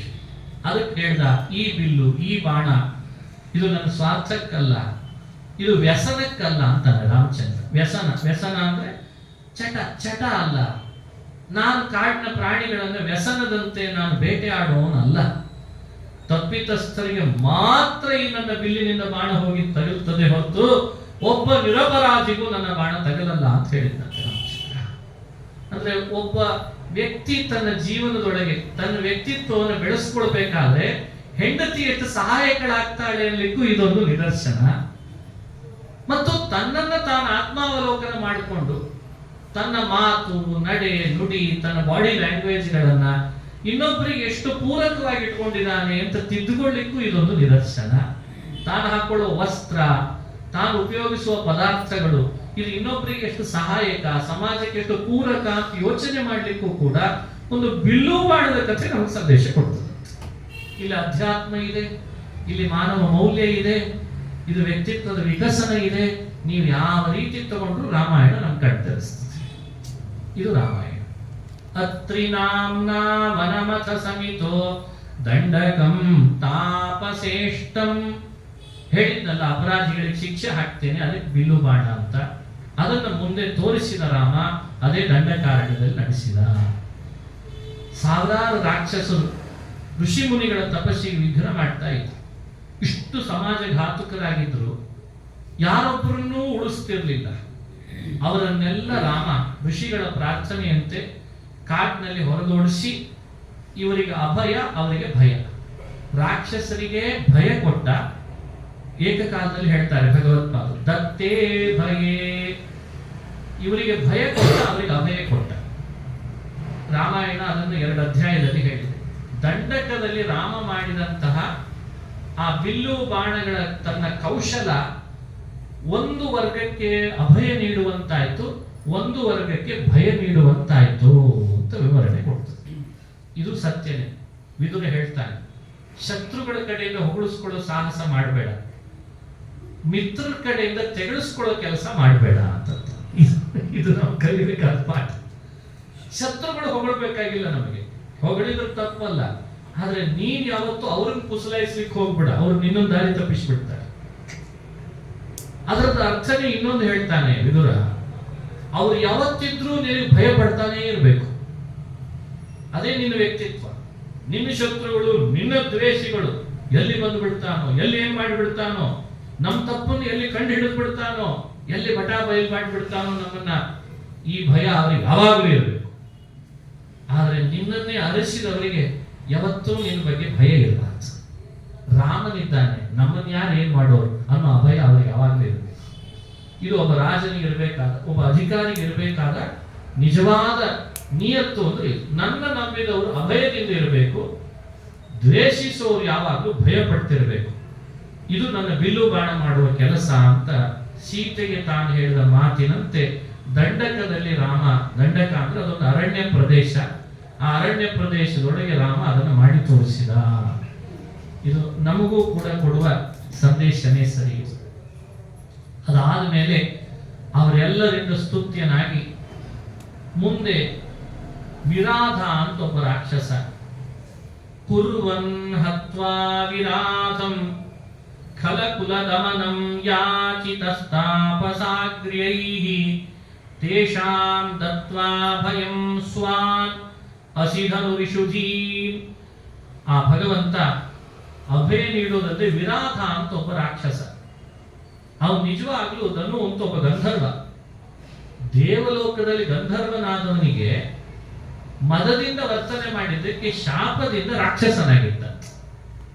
ರಾಮ ಲಕ್ಷ್ಮಣರು ಅವನನ್ನ ಕುಣಿಯಲ್ಲಿ ಹಾಕಿ 2 ಭುಜಗಳನ್ನು ಕತ್ತರಿಸಿ ಆ ಜನ್ಮದಿಂದ ಮುಕ್ತಿ ಕೊಡಿಸಿದ್ರು ಅಂತ ಒಂದು ಕಥೆ ನೋಡಿ. ರಾಮ ಕಾಡಿಗೆ ಬಂದದ್ರಿಂದ ವಿರಾಧನಂಥ ರಾಕ್ಷಸ ಶಾಪಗ್ರಸ್ತನಾದವನಿಗೆ ದೇವಲೋಕಕ್ಕೆ ಹೋಗುವ ಅವಕಾಶ ಸಿಕ್ತಂತೆ. ರಾಮನ ಕಾಡಿನ ವಾಸ ರಾಕ್ಷಸನಿಗೆ ದೇವಲೋಕದ ವಾಸ. ಅಂದ್ರೆ ಒಬ್ಬ ವ್ಯಕ್ತಿ ತಗೊಳ್ಳುವ ಸ್ಟೆಪ್ಸ್ ಎಷ್ಟು ಜನರಿಗೆ ಉಪಕಾರಕ್ಕಾಗಿದೆ ಅಂತ ಅನ್ಲಿಕ್ಕೆ ರಾಮಾಯಣ ಇದನ್ನ ಹೆಣಿತಾ ಬರ್ತದೆ. ಎಷ್ಟು ಜನರಿಗೆ ಉಪಕಾರ ಆಯ್ತು. ಇವತ್ತು ತೆಗಿತಾರಲ್ಲ, ಏನ್ ತೆಗಿತಾರೆ, ಸನ್ಸೆಟ್ಸ್ ಅಂತ ತೆಗಿತಾರಲ್ಲ, ಒಂದು ವ್ಯವಸ್ಥೆ ತೆಗಿತಾರೋ ಇದು ರೂಪಿಸ್ತಾರಲ್ಲ ಎಲ್ಲ ಕಡೆ. ನೀವು ಹಾಕಿದ ಯೋಜನೆ ಎಷ್ಟು ಸಾವಿರ ಜನರನ್ನ ತಲುಪಿದೆ ಅಥವಾ ಪರ್ಸೆಂಟೇಜ್ ಲೆಕ್ಕದಲ್ಲಿ ಹೇಳ್ಬೋದು. ದೇಶದ 150 ಕೋಟಿ ಜನರ ಯಾರನ್ನ ಮುಟ್ಟಿದೆ ನಿಮ್ ಯೋಜನೆ, ಎಷ್ಟು ಜನರನ್ನು ಮುಟ್ಟಿದೆ ಹೇಳಿ. ಅದು 80% ಮುಟ್ಟಿದೆ ಅಂದ್ರೂ ಅದು ಸಕ್ಸಸ್ ಅಂತ ಇವತ್ತು ಪರಿಗಣಿಸ್ತಾರೆ. ಆಯ್ತಾ? 30% ಮುಟ್ಟಿಲ್ಲ ಅಂದ್ರೆ ಏನ್ ಹೇಳೋಣ, 20% ಮುಟ್ಲಿಲ್ಲ ಅಂದ್ರೆ ಏನ್ ಹೇಳೋಣ. ಇದು ತಾನೇ ಎಲ್ಲ ಕಡೆ ಆಡತೆ ಮಾಡೋದು. ಹಾಗೆ ರಾಮ ಕಾಡಿಗೆ ಹೋಗ್ಬೇಕು ಅನ್ನೋ ತನ್ನ ತ್ಯಾಗ, ಅರಣ್ಯವಾಸ ಅನ್ನೋ ತನ್ನ ಯೋಜನೆ ಏನಿದೆ ಅಲ್ಲ, ಅದು ಎಷ್ಟು ಪ್ರತಿಶತ ಜನರಿಗೆ ಲಾಭದಾಯಕ ಆಯ್ತು ಅನ್ಲಿಕ್ಕೆ ಬರೀ ಭೂಲೋಕದವರಿಗಲ್ಲ, ದೇವಲೋಕಕ್ಕೆ ಕಳಿಸೋದಕ್ಕೂ ಲಾಭ ಆಯ್ತು. ಅದಕ್ಕೆ ಅದು ಸಕ್ಸಸ್ ಆಗಿದೆ ಈ ತ್ಯಾಗ ಅಂತ ವ್ಯಾಖ್ಯಾನ ಮಾಡ್ತಾರೆ. ಅದು ದೇವಲೋಕಕ್ಕೆ, ಅದು ದೇವಲೋಕದಲ್ಲಿದ್ದವರು ಕೂಡ ಶಾಪದಿಂದ ಭೂಮಿಗೆ ಬಂದಿದ್ದರಿಂದ ಇನ್ಯಾರೂ ಕಳಿಸೋರು ಇರಲಿಲ್ಲ ಅವರನ್ನ, ರಾಮನೇ ಬರಬೇಕಿತ್ತು. ಶಬರಿ ಮುಂದೆ ಬರ್ತದೆ ಈಗ, ಶಬರಿನ ಸ್ವರ್ಗಕ್ಕೆ ಕಳಿಸ್ಲಿಕ್ಕೆ ರಾಮನೇ ಬರಬೇಕು. ಬೇರೆ ಯಾರು ಶರಭಂಗರನ್ನ ಸ್ವರ್ಗಕ್ಕೆ ರಾಮನೇ ಬರಬೇಕು. ಶರಭಂಗ, ಶಬರಿ, ಸಾವಿರಾರು ಋಷಿಗಳ ತಪಸ್ಸು ಅವ್ರು ಮಾಡ್ತಾ ಇದ್ದದ್ದು, ಅವರಿಗೆಲ್ಲ ದರ್ಶನ ರಾಮನೇ ಬರಬೇಕು. ಭರತ ಬಂದ್ರೆ ಆಗಲ್ಲ ಈ ಕೆಲಸ. ಅದನ್ನು ರಾಮಾಯಣ ಹೇಳ್ತದೆ. ಒಬ್ಬ ವ್ಯಕ್ತಿ ಭೂಮಿಗೆ ಬರುವಾಗಲೇ ಇವನು ಇದನ್ನೇ ಮಾಡಬೇಕು ಅಂತ ನಿಗದಿಯಾಗಿರ್ತದ. ಅವ ಅದರಿಂದ ಹಿಂದೆ ಹಾಕಿದ್ರೆ ಇಷ್ಟು ಜನರಿಗೆಲ್ಲ ಮಣ್ಣೆರಿಸಿದಾಗ ಲೆಕ್ಕ ಅಂತ. ಅದಕ್ಕೆ ನಾವು ನಮ್ಮ ಬದುಕಿನಲ್ಲಿ ನಾವು ಬಂದಾಗ ನಮ್ಮ ಅರ್ಹತೆಗೆ ಅನುಗುಣ ನಮಗೆ ದೇವರು ಕೊಟ್ಟ ಆ ಅಧಿಕಾರವನ್ನ ನಿಭಾಯಿಸಲೇಬೇಕು. ಅಲ್ಲೇ ಅದಕ್ಕೆ ಪರಿಹಾರ ಕಂಡುಕೊಳ್ಬೇಕೇ ಹೊರತು ಹಿಂದೆ ಹಾಕಿದ್ರೆ ಅನೇಕ ಜನರಿಗೆಲ್ಲ ನಾವೇ ಮಣ್ಣೆರಿಸಿದ ಲೆಕ್ಕ. ರಾಮ ಆ ಕೆಲಸ ಮಾಡಲಿಲ್ಲ ಅಂತದೆ. ಪಾದುಕೆಗಳನ್ನಿಟ್ಟು ಅಯೋಧ್ಯೆ ವಾಸಿಗಳಿಗೆ ರಕ್ಷಣೆ ಕೊಡೋದನ್ನು ನಿಲ್ಲಿಸಲಿಲ್ಲ. ಸ್ವತಃ ತಾನು ರಾಮನಾಗಿ ಕಾಡಿಗೆ ಬಂದು ಇಷ್ಟು ಜನರಿಗೆ ಮುಕ್ತಿ ಕೊಡೋದನ್ನು ಕೂಡ ಬಿಡ್ಲಿಲ್ಲ ಅಂತ ಹೇಳ್ತಾರೆ. ಅಂದ್ರೆ ರಾಮನ್ ಹಾಕಿದ ಪ್ರಾಜೆಕ್ಟ್ 100% ಸಕ್ಸಸ್ ಆಗಿದೆ ಅಂತ ಹೇಳ್ಬೋದಲ್ಲ. ಅವನ ಬಿಲ್ಲು, ಅವನ ಬಾಣ, ಅವನ ಆಲೋಚನೆ, ಅವನ ತ್ಯಾಗ, ಅವನ ತಂದೆಯ ಮೇಲೆ ಇಟ್ಟ ಭಕ್ತಿ ಶ್ರದ್ಧೆ, ಅದು ಅವನಿಗೆ ಸಕ್ಸಸ್ ತಂತಲ್ಲ. ಮತ್ತೆ ಅವನ ನೀತಿ ನಿಜಾಯಿತಿ, ಅವನ ವಾತ್ಸಲ್ಯ, ಅದು ಅವನಿಗೆ ಸಕ್ಸಸ್ ಕೊಡ್ತಲ್ಲ. ಹಾಗಾದ್ರೆ ನಾವ್ ಯಾಕೆ ಅವನನ್ನ ಅನುಸರಿಸಿ ಅವನ ಮೌಲ್ಯಗಳನ್ನು ಅಳವಡಿಸಿಕೊಂಡು ನಮ್ಮ ಜೀವನದಲ್ಲಿ ಸಕ್ಸಸ್ ತಗೊಳ್ಬಾರದು ಅಂತ ರಾಮಾಯಣ ಕೇಳ್ತದೆ ನಮಗಷ್ಟೇ. ಅದಕ್ಕೆ ರಾಮನನ್ನು ಅನುಸರಿಸ್ರಿ ಅಂತ ಹೇಳ್ತದೆ. ನೋಡಿ, ಅವನು ಮಾಡಿದ ಒಂದೊಂದು ಅವನಿಗೆ ಪೂರಕವಾಗಿ ಕೊಡ್ತಾ ಬಂತಲ್ಲ. ಮತ್ತೆ ಇಲ್ಲೇನು ಅದೃಶ್ಯ ಶಕ್ತಿ ಬೇಕಾಗಿಲ್ಲ ಈ ಸದ್ಯಕ್ಕೆ, ಅದು ಆಮೇಲೆ ನೋಡ್ಕೊಳ್ಳೋಣ. ಭಾರಿ ದೊಡ್ಡ ಅದೃಶ್ಯ ಶಕ್ತಿಯ ಬಗ್ಗೆ ಆಮೇಲೆ ವಿಚಾರ ಮಾಡಬಹುದು. ಅವನು ಪರಬ್ರಹ್ಮ, ಅವನ ಆನಂದ ಸ್ವರೂಪ, ಅದನ್ನು ಆಮೇಲೆ ವಿಚಾರ ಮಾಡೋಣಂತೆ. ಅವನ ಉಪನಿಷತ್ತುಗಳು ಹೇಳ್ತಾವೆ, ವೇದಗಳೆಲ್ಲ ಅವನನ್ನೇ ಹೇಳಲಿಕ್ಕೆ ಹೊರಟಿದ್ದಾವೆ. ಅದು ಒಂದು ರೀತಿ ಬೇರೆ ವಿಚಾರ ಇದ್ದೇ ಇದೆ. ಅದಕ್ಕಿಂತ ಇದು ತಿಳಿಬಹುದು ಅಂತ ಹೇಳ್ತಾರೆ ರಾಮಾಯಣ. ಆಮೇಲೆ ಅಗಸ್ತ್ಯ ಅಂತ ನೋಡಿ, ಅವಾಗಲೇ ಹೇಳಿದ್ದು ಒಬ್ಬ ಋಷಿಗಳು ಅತ್ರಿ, ಈಗ ಬಂದ್ರು ಅಗಸ್ತ್ಯ. ಯಾರು ಸಾಮಾನ್ಯರಲ್ಲ ಈ ಋಷಿಗಳು. ಮೋಸ್ಟ್ ಸೆಲೆಬ್ರಿಟಿ ಪರ್ಸನ್ಸ್ ಅಂತ ಹೇಳ್ತಿರ್ತಾರೆ. ಇತ್ತೀಚೆಗೆಲ್ಲ ಅವ್ರದ್ದು ಜಾಸ್ತಿ ಹಾವಳಿ. ಅವರು ಸೆಲೆಬ್ರಿಟಿನೋ ಇವ್ರು ಅವ್ರನ್ನ ಸೆಲೆಬ್ರಿಟಿಗಳನ್ನು ಮಾಡಿದ್ರು, ಅವ್ರ ಜೊತೆಗೆ ಇವ್ರು ಫೋಟೋ ತೆಗೆಸ್ಕೊಳ್ಳೋ ಹುಚ್ಚು ಮತ್ತೆ ಈಗ. ಅದು ಗೊತ್ತಾಗ್ತಾ ಇಲ್ಲ ಮನುಷ್ಯನಿಗೆ. ನೀನ್ ಯಾವತ್ತು ಅವ್ರ ಜೊತೆ ಫೋಟೋ ತೆಗೆಸ್ಕೊಳ್ತೀಯೋ ಅವ್ರು ಯಾವತ್ತು ನಿನಗೊಂದು ಫೋಟೋ ಬೇಕು ಅಂತಾರೋ ಯೋಚನೆ ಮಾಡ್ತಾ ಇಲ್ಲ. ಸಮಸ್ಯೆ ಬಂದಿರೋದು ಏನು ಅಂದ್ರೆ, ಇವಾಗ ಎಲ್ಲರಿಗೆ ನಾನು ಹೇಳೋದದೇ, ಅರೆ ನೀನ್ ಅವನ ಹತ್ರ ಅವ್ರ ಫೋಟೋ ಕೊಡು ಅಂತ ತೆಗೆಸ್ಕೊತೀಯಲ್ಲ, ಎಂದಾದ್ರೂ ಒಮ್ಮೆ ಅವ ನಿನ್ನ ಹತ್ರ ಬಂದು ಫೋಟೋ ತೆಗೆಸ್ಕೊಡೋ ನೀನ್ ಆಗ್ತೀಯ ಇಲ್ಲ? ಇದು ಬೇಕಿವತ್ತು, ಇದು ಬರ್ಬೇಕು ಮನುಷ್ಯನಿಗೆ, ಒಳಗಡೆಯಿಂದ ಬರ್ಬೇಕಾಗಿರೋದು ಇದು. ಯಾಕೆ ನಾನು ಎಲ್ಲರೂ ಹಿಂದಿಂದ ಹೋಗಿ ನಿಂತ್ಕೊಂಡು ಫೋಟೋ ತೆಗೆಸ್ಕೊಳ್ಳಿ? ಅರೆ ನನ್ನಿಂದಲೂ ಒಬ್ಬ ಬಂದು ಫೋಟೋ ತೆಗೆಸ್ಕೊಳ್ತೀನಿ ಅಂತ ಅನ್ನೋದು ಯಾವಾಗ? ರಾಮ ಜಗತ್ತಿಗೆ ಇದನ್ನೇ ಸಾರಿದ. ನಾ ಯಾಕೆ ಇನ್ನೊಬ್ಬರನ್ನ ಅವಲಂಬಿಸ್ಲಿ? ನನ್ನದೇ ಬಾಹುಬಲ ಇರುವಾಗ, ನನ್ನ ತೋಳುಬಲಗಳಿರುವಾಗ, ಅರೆ ನಾನು ನಂದು ಅಂತ ನಾನು ಬೆಳೆಸ್ಕೊಂಡು ಸ್ವಾಭಿಮಾನದಿಂದ ಭೂಮಿಯಲ್ಲಿ ಹೇಗೆ ಬದುಕಬೇಕು ಅಂತ ಗೊತ್ತಿರುವಾಗ ಇನ್ನೊಬ್ಬರನ್ನು ಅವಲಂಬಿಸೋದ? ಇದು ರಾಮ ಜಗತ್ತಿಗೆ ತೋರಿಸ್ತಾ ಇರುವ ಪ್ರತಿ ಹಂತದೊಳಗೆ ಸ್ವಾಭಿಮಾನ, ಸ್ವಂತ ಪರಾಕ್ರಮ. ಯಾರನ್ನೂ ಡೊಗ್ಗಿಲ್ಲ, ಯಾರನ್ನೂ ಡೊಗ್ಗಲೇ ಇಲ್ಲ, ಕೊನೆ ತನಕನೂ ಡೊಗ್ಗಲೇ ಇಲ್ಲ ಮಹಾರಾಯ. ಅಗಸ್ತ್ಯ ಸಿಕ್ಕರೆ ಸಹಾಯ ಕೇಳಲಿಲ್ಲ, ಬೇಕಂದ್ರೆ ಆಶೀರ್ವಾದ ಮಾಡ್ತೇನೆ ಅಂತಂದ. ಅಗಸ್ತ್ಯ ಸಿಕ್ಕರೆ ಆಶೀರ್ವಾದ ಪಡಿಬೇಕಷ್ಟೇ, ಸಹಾಯ ಕೇಳಲ್ಲ ಅಂತ. ಬೃಹಸ್ಪತ್ಯಾಚಾರ್ಯರ ಮಗ ಭರದ್ವಾಜನ ಸಿಕ್ಕರೆ ಇಡೀ ಚಿತ್ರಕೂಟದ ಆಶ್ರಮ ಎಲ್ಲವೂ ನಂದಾದ್ರು, ನಿಮ್ಮ ಆಶ್ರಮ ನನಗೆ ಬೇಡ, ಸ್ವಲ್ಪ ದೂರದಲ್ಲಿ ಯಾವ್ದಾದ್ರು ಜಾಗ ಇದ್ರೆ ಹೋಗ್ತೇನೆ ಅಂತ ಚಿತ್ರಕೂಟದ ಬೆಟ್ಟದೊಳಗೆ ಹೋಗ್ತಾನೆ. ಸಹಾಯ ಬೇಡ ಅಂತ, ಸಹಾಯ ಬೇಡ, ಆಶ್ರಯ ಕೊಟ್ಟೆ ಅಂತ ಅನಿಸ್ಕೊಳ್ಳೋದು ಬೇಡ. ಯಾಕೆ ನಾನು ಆಶ್ರಯ ಕೊಡಬೇಕೆ ಹೊರತು ಆಶ್ರಯ ತಗೊಳ್ಳೋನಲ್ಲ ಅಂತ. ಅಗಸ್ತ್ಯರು ಯಾರು? ಬೆಟ್ಟಕ್ಕೆ ಬೆಟ್ಟವನ್ನು ಕೆಳಗಿಳಿಸಿದವರು, ಸಮುದ್ರಕ್ಕೆ ಸಮುದ್ರವನ್ನೇ ಆಪೋಷಣ ಮಾಡಿದವರು. ಅಂಥ ಒಬ್ಬ ಋಷಿಗಳ ಜೊತೆಗೂ ರಾಮನ ಮಾತುಕತೆಗಳು ಹೇಗಿರ್ತಿತ್ತು ಅಂದ್ರೆ, ನಿಮ್ಮ ತಪಸ್ಸು ನಿಮ್ಮ ಅನುಷ್ಠಾನಕ್ಕೆ ಯಾರಿಂದಲಾದ್ರೂ ವಿಘ್ನ ಇದ್ರೆ ಹೇಳ್ರಿ, ನಾನು ಅದಕ್ಕೆ ಸರಿಪಡಿಸಿ ಹೋಗ್ತೇನೆ ಅಂತಿದ್ದಂತೆ ರಾಮಚಂದ್ರ. ಇದು ಒಬ್ಬ ಜವಾಬ್ದಾರಿ ಇರುವ ಪುರುಷ ಮಾಡಬೇಕಾದಂತ ಕೆಲಸ. ನಿಮ್ಗೆ ಸಮಸ್ಯೆ ಇದೆನಾ? ನಿಮಗೆ ನಾನೊಬ್ಬ ದಂಡನಾಯಕ. ನಿಮ್ಮ ಆಶ್ರಮದ ಸುತ್ತಲೂ ನಿಮ್ಮ ಪರಿಸರದೊಳಗೆ ಯಾರಾದರೂ ನಿಮ್ಮ ತಪಸ್ಸಿಗೆ, ನಿತ್ಯ ಕರ್ಮಗಳಿಗೆ, ತಪಸ್ಸಿಗೆ, ವೇದ ಅಧ್ಯಯನಕ್ಕೆ, ಹೋಮಕ್ಕೆ, ಹವನಕ್ಕೆ ಯಾರಿಂದಲಾದ್ರೂ ಸಮಸ್ಯೆ ಇದೆನಾ ಹೇಳಿ. ಇಲ್ಲ, ಹಾಗಾದ್ರೆ ನಾನು ಮುಂದೆ ಹೋಗ್ತೇನೆ ತಿನ್ನಂತೆ. ಇದು ರಾಮನ ವನವಾಸ ಅಂದ್ರೆ. ಅದಕ್ಕೆ ಹೇಳ್ತಾರೆ, ಅಗಸ್ತ್ಯರನ್ನೂ ಭಗವಂತ ಅವರಿಂದ ತಾನೇನೋ ಪಡೆಯದೇನೆ ತನ್ನ ನಾಯಕತ್ವವನ್ನೇ ತಾನು ಉಳಿಸ್ಕೊಂಡು ಮುಂದೆ ಪ್ರಯಾಣ ಬೆಳೆಸಿದ ಅಂತ ಹೇಳ್ತಾರೆ. ಎಲ್ಲಿಗೆ ಹೊರಟ? ದಂಡಕದಿಂದ ಎಲ್ಲಿಗೆ ಬಂದ? ಗೋದಾವರಿ ತೀರಕ್ಕೆ ಬಂದಿದ. ಎಲ್ಲ ನದಿಗಳನ್ನೆಲ್ಲ ವಿವರಣೆ ವಾಲ್ಮೀಕಿ ಋಷಿಗಳು ಹೇಳಿದ್ದಾರೆ. ಸರಯು ಆದ್ಮೇಲೆ ಗಂಗೆಯನ್ನು ದಾಟಿದ ಮೇಲೆ ಯಮುನೆಯನ್ನು ದಾಟ್ತಾ ಚಿತ್ರಕೂಟ, ಅಲ್ಲಿಂದ ಮುಂದೆ ದಂಡಕಕ್ಕೆ ಬಂದ, ದಂಡಕದಿಂದ ಮುಂದೆ ಬಂದದ್ದು ಗೋದಾವರಿಯ ಪ್ರಾಂತವೇ ಇವತ್ತು ನಾಸಿಕ್. ಅಲ್ಲಿಗೆ ಬಂದ. ಇದು ರೂಟ್ ಮ್ಯಾಪ್ ಎಲ್ಲ ಬಹಳ ಪ್ರಸಿದ್ಧವಾದದ್ದಿದೆ. ರಾಮ ನಡೆದು ಬಂದ ದಾರಿಯೂ ಕೂಡ ಇವತ್ತು ಪ್ರಸಿದ್ಧವಾಗಿದೆ. ಪಂಚವಟಿಗೆ ಬಂದ, ಅಲ್ಲಿ ವಾಸ ಮಾಡ್ದ. ಚಿತ್ರಕೂಟ ಬಿಟ್ಟು ದಂಡಕಕ್ಕೆ ಬರ್ಲಿಕ್ಕೆ ಕಾರಣನೂ ಹೇಳ್ತಾರೆ. ಬಹುಬೇಗ ಬಿಟ್ಬಿಟ್ಟು ಚಿತ್ರಕೂಟ, ಭರತ ಬಂದು ಹೋದ್ಮೇಲೆ. ಒಂದೊಂದು ಸೀಕ್ವೆನ್ಸು ರೋಮಾಂಚನಕಾರಿ. ಯಾಕೆ ಬಿಟ್ಟ ಅಂದ್ರೆ, ಲಕ್ಷ್ಮಣನ ಹತ್ರ ಅಂತಾನಂತೆ ರಾಮ, ಇಲ್ಲೇ ಬಂದು ಭರತ ನನ್ನನ್ನು ಬಾ ಅಂತ ಒತ್ತಾಯ ಮಾಡಿದ್ದು, ಅಷ್ಟು ಒತ್ತಾಯ ಮಾಡಿದ ಜಾಗ ಇದು.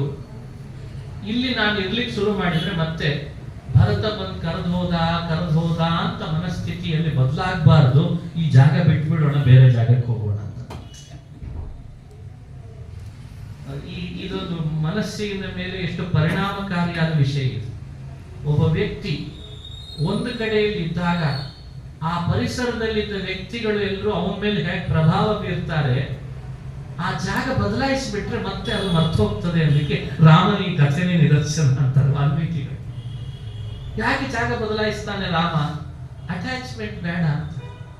ಎಲ್ಲೋ ಒಂದ್ ಕಡೆಯಿಂದ ಮತ್ತೆ ನಾವು ಅವ್ರ ಜೊತೆಗೆ ಹೊಂದಾಣಿಕೆ ಮಾಡ್ಕೊಳ್ಬೇಕಾಗ್ತದೆ. ಅದು ಎಲ್ಲೋ ನಮ್ಮ ನಿಯತ್ತಿಗೆ ಧಕ್ಕೆ ಬರ್ತದೆ, ಸ್ವಾಭಿಮಾನಕ್ಕೆ ಹೆಚ್ಚು ಕಡಿಮೆ ಆಗ್ತದೆ. ಅದರಲ್ಲಿ ಇನ್ನೇನೋ ಸಮಸ್ಯೆಗಳು ಆಗುವ ಸಂದರ್ಭ. ಇದು ಒಂದು ಕಾರಣ. ಇನ್ನೂ ಒಂದು ಕಾರಣ ಹೇಳ್ತಾರೆ. ಅದೇ ಚಿತ್ರಕೂಟದ ಪರಿಸರದಲ್ಲಿ ಆ ಕಾಕಾಸುರ ಬಂದದ್ದಂತೆ. ಸೀತೆಯ ಮೇಲೆ ಭಗವಂತನಿಗಿದ್ದ ಕರುಣೆ. ಆ ಪರಿಸರದಲ್ಲಿ ಕುಳಿತಾಗೆಲ್ಲ ಸೀತೆಗೆ ಆ ಕಾಕಾಸುರ ನೆನಪು ಬರೋಣ, ಅದಕ್ಕೆ ಬೇಡ, ಜಾಗ ಖಾಲಿ ಮಾಡಿಬಿಡೋಣ ಅಂತ. ಗಂಡಿಗಿಂತ ಹೆಣ್ಣಿನ ಮನಸ್ಸಿನ ಮೇಲೆ ಪರಿಣಾಮಗಳು ಜಾಸ್ತಿ. ಇಷ್ಟೊಂದು ನೀನು ಯಾವಾಗ್ಲೂ ಮತ್ತೆ ಇಲ್ಲೇ ಕೂತಿರೋಣ, ಅಯ್ಯೋ ಯಾವುದೋ ಒಂದು ಪಕ್ಷಿ ಹಾರೋದ್ರೆ ಸಾಕು ಕಾಕಾಸುರ ಬಂದೇನು ಅಂತ ಅನಿಸ್ಲಿಕ್ಕೆ ಶುರುವಾಗ್ತದೆ. ಅದಕ್ಕೆ ರಾಮ ಬೇಡವೇ ಬೇಡ ಅಂತ, ಈ ಪ್ರದೇಶವೇ ಬೇಡ ಅಂದ್ಬಿಟ್ಟ. ಇದು ನಮಗೆ ತೋರಿಸುವ ಶಿಕ್ಷಣವೇ. ಯಾವ ಪ್ರದೇಶ ನಿನಗಲ್ಲ, ಯಾವ ಪ್ರದೇಶ ನಿನಗಾಗಿ ಮೀಸಲು ಅನ್ನೋದನ್ನು ನೀನೇ ಅರ್ಥಕೊಂಡು ಅದನ್ನು ಬದಲಾಯಿಸಿಬಿಡು ಅಂತ. ಅದು ನಮಗೆ ಗೊತ್ತಾಗ್ತದೆ. ಹೇಳಿಲ್ವೇ ಚಾಣಕ್ಯ ಅಂತ ಒಬ್ಬ ಅರ್ಥಶಾಸ್ತ್ರಜ್ಞ ಇದ್ದಾನೆ, ಬಹಳ ಅದ್ಭುತ. ನನ್ನ ಭೂಮಿ ಯಾವುದು ಅಂತ ಆರಿಸ್ಕೊಳ್ಳೋದು ಹೇಗೆ, ಆಮೇಲೆ ಹಣ ಸಂಪಾದನೆ ಮಾಡೋದನ್ನು ಹೇಳ್ತಾನ. ನಿನ್ ಭೂಮಿ ಯಾವುದು ಅಂತ ಆರಿಸ್ಕೊಳ್ಳೋದು ಹೇಗೆ, ನಿನ್ ದೇಶ ಯಾವುದು ಅಂತ ಹೇಗೆ ಆರಿಸ್ಕೊಳ್ಳೋದು. ಯಾವ ಭೂಮಿಯಲ್ಲಿ ಹೋದ ಕೂಡಲೇ ಆಯಾಸ ಇಲ್ಲದೆ ನನಗೆ ಹೊಟ್ಟೆಗೆ ಹಸಿವು ನೀಗಿಸ್ತದೋ ಅದೇ ನಿನ್ನ ಭೂಮಿ ಅಂತ ಹೇಳ್ತಾನೆ. ಸ್ಟ್ರೇಟ್ ಫಾರ್ವರ್ಡ್, ಮುಲಾಜಿಲ್ಲ ಅವನಿಗೆ. ಯಾವುದೋ ಒಂದು ಊರಿದೆ ನಿನಗಾಗಿ ಅಂತ ಕಾಯ್ತಾ ಇದೆ, ಅಲ್ಲಿ ಹೋಗು. ನಿನಗೆ ಆಯಾಸ ಇಲ್ಲದೆ ನಿನಗೆ ಹೊಟ್ಟೆ ತುಂಬುತ್ತದೆ. ಸೊ ಅದೇ ನಿನ್ ಪರ್ಮನೆಂಟ್ ವಾಸಸ್ಥಾನ. ಬಹಳ ಆಯಾಸ ಪಡಬೇಕಾಗಿಲ್ಲ ನೀನು ಅಲ್ಲಿ ಹೋದಾಗ. ಅಂಥ ಜಾಗ ನಿನಗೆ ಸಿಗ್ತದಲ್ಲ, ಸಿಕ್ಕ ಮೇಲೆ ನಿಂದೇ ಆದ ಗೋಲನ್ನು ಬೇಗ ಸಾಧಿಸ್ಲಿಕ್ಕೆ ಬರ್ತದೆ. ನೀನು ಹಣ ದುಡಿಯೋದಾಗ್ಲಿ, ನೀನು ಸೆಟ್ಲ್ ಆಗೋದೆಲ್ಲ ಮಾಡ್ಲಿಕ್ಕೆ ಬರ್ತದೆ ಅಂತ ಹೇಳ್ತಾನೆ. ಅದು ಚಾಣಕ್ಯನ ಮಾತು. ಅದೇ ನನ್ನ ರಾಷ್ಟ್ರ. ಅದು ಯಾವುದೇ ಇರ್ಬೋದು, ಅದು ದೇಶವೋ ವಿದೇಶವೋ ಪರದೇಶವೋ, ಅದು ನನಗೆ ಊಟಕ್ಕೆ ಹಾಕ್ತದೆ, ಅದು ನನ್ನ ಭೂಮಿ. ಅದು ನನ್ನ ದುಡಿಮೆಗೆ ಸಹಾಯ ಮಾಡ್ತದೆ, ಅದು ನನ್ನ ಭೂಮಿ ಅಂತ ಹೇಳ್ಕೊಡ್ತಾನೆ. ಇದೆಲ್ಲ ಯೋಚಿಸಿದ್ರೆ ಗಂಭೀರ ಅನಿಸ್ತದೆ ನಮಗೆ. ನಾವಿವತ್ತೇನ್ ಮಾಡ್ತೀವಿ, ಏನೇನೋ ಕಾರಣ ಇಟ್ಕೊಂಡ್ತೇವೆ. ಅವನು ಪ್ರಾಕ್ಟಿಕಲ್ ವಿಚಾರ ಜಾಸ್ತಿ. ಅವನ ಚಾಣಕ್ಯನ ಮಾತು ತುಂಬಾ ಪ್ರಾಕ್ಟಿಕಲ್ ಆಗಿರ್ತದೆ, ಯಾರನ್ನು ಮುಂದೆ ನೋಡಲ್ಲ ಅಂತ. ಅಲ್ಲಿ ಅಟ್ಯಾಚ್ಮೆಂಟ್ಗಿಂತ ಮನುಷ್ಯನಿಗೆ ಅವನು ಹೇಳ್ತಾನೆ, ಮನುಷ್ಯರು ಹೆಂಗಾಗಿದ್ದಾರೆ ಅಂದ್ರೆ 20 ವರ್ಷದ ಮುಂದೆ ಏನೋ ಸುಖ ಅನುಭವಿಸ್ತೀನಿ ಅಂತ ಕನಸು ಕಾಣ್ತಾ ಇವತ್ತು ಅನುಭವಿಸುವ ಸುಖ ಮರ್ತೋಗ್ಬಿಡ್ತಾರೆ. ಈ ಹುಚ್ಚಿಗೆ ಬಿಡಬೇಡ ನೀನು ಅಂತ. ಇದೆಲ್ಲ ಚಾಣಕ್ಯನ ಮಾತುಗಳು. ಹಾಗೆ ಭಗವಂತ ರಾಮನು ಈ ದಿಶೆಯಲ್ಲೇ ಯೋಚಿಸರಿ ಅಂತ ಹೇಳ್ಕೊಡ್ತಾನೆ. ಅವನು ಸ್ಪಷ್ಟವಾಗಿ ನಿನಗೆ ಆ ಪ್ರದೇಶದಲ್ಲಿ ಸಮಸ್ಯೆ ಕಾಣಿಸ್ತದ, ಇರಬೇಡ, ಜಾಗ ಖಾಲಿ ಮಾಡಿ, ಯಾರು ಬೇಡ ಅಂತಾರೆ. ನಿನಗೆ ಯಾಕಷ್ಟು ಅದ್ರ ಮೇಲೆ ಮೋಹ, ಖಾಲಿ ಮಾಡಿ. ಹೊರಟ್ಬಿಟ್ಟು ಚಿತ್ರಕೂಟ ಬೇಡ ಅಂದ್ರೆ ಈ ಪರಿಸರ ಬೇಡ. ಅಲ್ಲಿ ದೊಡ್ಡ ಪರ್ಣ ಕುಟೀರ ಕಟ್ಕೊಂಡಿದ್ರು, ಬೇಡ, ಬಿಟ್ಬಿಟ್ಟು ಹೊರಟು ಮುಂದೆ ಪ್ರಯಾಣ ದಂಡಕ, ಅಲ್ಲಿಂದ ಬಂದ ಗೋದಾವರಿ ತೀರಕ್ಕೆ ಬಂದ, ಅಲ್ಲೊಂದು ಕುಟೀರ ಕಟ್ಟಿದ. ಪಂಚಾಪ್ಸರಸ ಅಂತ ವಾಲ್ಮೀಕಿಗಳು ಮತ್ತೊಂದು ವಿಷಯವನ್ನು ಹೇಳ್ತಾರೆ. ಪಂಚಾಪ್ಸರಸ ತೀರ್ಥಕ್ಕೆ ಬಂದ, ಅಲ್ಲಿಂದ ಮುಂದೆ ಪಂಚವಟಿಗೆ ಬಂದ. ಪಂಚಾಪ್ಸರಸ, ಪಂಚವಟಿ ಇವೆಲ್ಲ ಒಟ್ಟೊಟ್ಟಿಗೆ ಹತ್ತೆತ್ತರದಲ್ಲೇ ಇದ್ದಂತಹ ಪ್ರದೇಶಗಳು ಅಂತ ಕಂಡು ಬರ್ತದೆ. ಗೋದಾವರಿ ತೀರಕ್ಕೆ ಬಂದ, ಪಂಚವಟಿಯಲ್ಲಿ ಇದ್ದಾನೆ. ಅಲ್ಲಿರುವಾಗ ಆ ಪ್ರದೇಶದಲ್ಲಿ ಹೆಚ್ಚು ಓಡಾಡ್ಕೊಂಡಿದ್ದವಳು ತಾಟಕ, ಇದು ರಾಕ್ಷಸಿಯಾದಂತಹ ಶೂರ್ಪಣಖ. ಅವಳ ಗಂಡನ ಹೆಸರು ವಿದ್ಯುಜ್ಜಿಕ್ವ ಅಂತಿದ್ದ. ಅವನೊಬ್ಬ ವಿಚಿತ್ರ. ನೋಡಿ, ಇವೆಲ್ಲ ಘಟನೆಗಳೇ ವಿಚಿತ್ರ. ರಾವಣನ ಸಹೋದರಿ ಅವಳು. ಅವನ ಕಾಲಕೆಯರ ಜೊತೆಗೆ ಯುದ್ಧ ಮಾಡುವ ರಭಸದಲ್ಲಿ ಈ ಶೂರ್ಪಣಿಕೆಯ ಗಂಡನ ತಲೆ ಕತ್ತರಿಸಿಬಿಟ್ಟಿದ್ದಂತೆ. ಕವಿಗಳು ಹಾಸ್ಯ ಮಾಡ್ತಾರೆ, 10 ತಲೆ ಇಟ್ಟುಕೊಂಡು ಬಾವನ್ ತಲೆ ಯಾವುದು ಅಂತ ಹೇಳಿ ಕಂಡಿಡ್ಲಿಕ್ಕಾಗ್ಲಿಲ್ಲ ನೀವು ಅಂತ. ತಲೆ ಬಹಳ ದೇವರು ಕೊಡದೇ ಇದ್ದದ್ದು ಒಳ್ಳೆಯದು ಅನ್ಲಿಕ್ಕೆ ಇದೇ ನಿದರ್ಶನ. ಬಹಳ ತಲೆ ಇದ್ದೇನು ಮಾಡ್ಕೊತೀವಿ? ಬಹಳ ತಲೆ ಇದ್ದೇನು ಬಂತು? ನಿನ್ ತಂಗಿ ಗಂಡ ಯಾರು ಅಂತ ಹೇಳಿ ನಿನಗೆ ಪತ್ತೆ ಹಚ್ಚಿಕೊಳ್ಳಿಕ್ಕೆ ಆಗದೆ ಇದ್ರೆ ನಿನಗೆ ಬಹಳ ತಲೆ ಕೊಟ್ರೆ ಏನ್ ಲಾಭ? ಕತ್ತರಿಸ್ಬಿಟ್ಟ, ಸತ್ತೋದ. ಅವಳಿಗೆ ವಿಧವೆ ಆಯ್ತು, ಬಹಳ ದುಃಖ ಆಯ್ತು. ಈಗ ಏನ್ ಮಾಡ್ಬೇಕು? ಅದಕ್ಕೆ ಏನ್ ಮಾಡಿದ ರಾವಣ? ನಾನು ಲಂಕೇಶ್ವರ, ಜಗತ್ತನ್ನು ದಿಗ್ವಿಜಯ ಮಾಡಿ ಬಂದಿದೆ, ಎಲ್ಲವೂ ನಂದೇ, ನನ್ನ ಸಾಮ್ರಾಜ್ಯ ಅಂತ ಹೇಳೇ ತಿಳಿಬೇಕು. ನೀನು ನನ್ನ ತಂಗಿಯಾಗಿ ನೀನು ವರ ಕೊಟ್ಟಿದೆ. ನಿನಗೆ ಯಾರು ಅತ್ಯಂತ ಸುಂದರ ಪುರುಷ ಅಂತ ಅನಿಸ್ತಾನೆ ಅವನ ಜೊತೆ ನೀನು ವಾಸ ಮಾಡಬಹುದು. ಅವನು ಹೆಂಗೇ ಇರ್ಲಿ, ಯಾರೇ ಇರ್ಲಿ, ಅವನು ಇಲ್ಲ ಅಂದ್ರೆ ಬಲವಂತವಾಗಾದ್ರೂ ನಿನ್ನವನು ಅಂತ ಮಾಡ್ತೇನೆ ನಾನು. ಬೇರೆ ವರ ಕೊಟ್ಟಿದ್ದ. ಇಂಥ ವರ ಕೊಟ್ಟು ಅವಳನ್ನು ಕಳಿಸ್ಬಿಟ್ಟಿಲ್ಲ. ಅವಳಿಗೆ ಒಂದಿಷ್ಟು ಜನ ರಾಕ್ಷಸರ ಸೇವಕಿಯರನ್ನ ಇಟ್ಟುಕೊಂಡು ಕಳಿಸ್ಬಿಟ್ಟಿಲ್ಲ. ರಾಮನನ್ನು ಅವಳು ನೋಡ್ತಾಳೆ.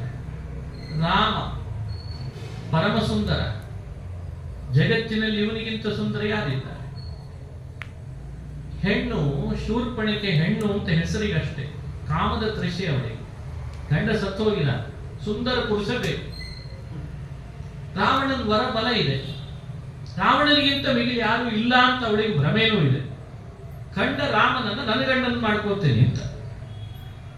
ರಾಮ ಅಂದ, ನಾನು ಈಗಾಗಲೇ ಸೀತೆಯನ್ನು ವಿವಾಹ ಮಾಡ್ಕೊಂಡಿದ್ದೇನೆ, ನನ್ನ ಹೆಂಡತಿ ಅವಳು, ಅವಳನ್ನು ಬಿಟ್ಟು ನಾನು ಮತ್ತೊಬ್ಬರನ್ನು ವರಸಲ್ಲ. ಬೇಕಂದ್ರೆ ನನ್ನ ಹಾಗೆ ನನ್ನ ಲಕ್ಷ್ಮಣ ಇದ್ದಂತ ಮಾತು ತೋರಿಸ್ಬಿಟ್ಟ. ಇವನು ಸುಮ್ಮನೆ ಇರಲಾರ್ದೆ ಲಕ್ಷ್ಮಣನ್ ತೋರಿಸೋದೆ. ಅವಳು ಲಕ್ಷ್ಮಣನ ಬಳಿಗೆ ಬಂದು, ಲಕ್ಷ್ಮಣ ನೀನೇ ಮದುವೆ ಮಾಡ್ಕೋ, ನೀನು ಸುಂದರನಾಗಿದ್ದಿ. ಯಾಕೆ ಈ ಘಟನೆಯನ್ನು ಇಷ್ಟು ಬಿಂಬಿಸ್ತದೆ ಅಂದ್ರೆ, ಹೆಣ್ಣಿಗೂ ಸರಿನೇ ಗಂಡಿಗೂ ಸರಿನೇ, ಬರೀ ಕಾಮಕ್ಕಾಗಿ ಒಬ್ಬ ವ್ಯಕ್ತಿ ಪುರುಷ ಹೆಣ್ಣು ಅಂತ ಅರ್ಥ ಅಲ್ಲ ಅಲ್ಲಿಗೆ ಈ ಘಟನೆಗಳನ್ನು ಹೇಳ್ತದೆ ಸಮಾಜಕ್ಕೆ. ಅವಳಿಗೆ ತೃಷೆಗೆ ಬೇಕು, ರಾಮನಾದ್ರೂ ಸರಿ ಲಕ್ಷ್ಮಣನಾದ್ರೂ ಸರಿ ಅಂತ ಅವಳಿದ್ದಾಳೆ. ಆ ತೃಷೆಗೋಸ್ಕರ ಕೇಳ್ತಾ ಇದ್ದಾಳು.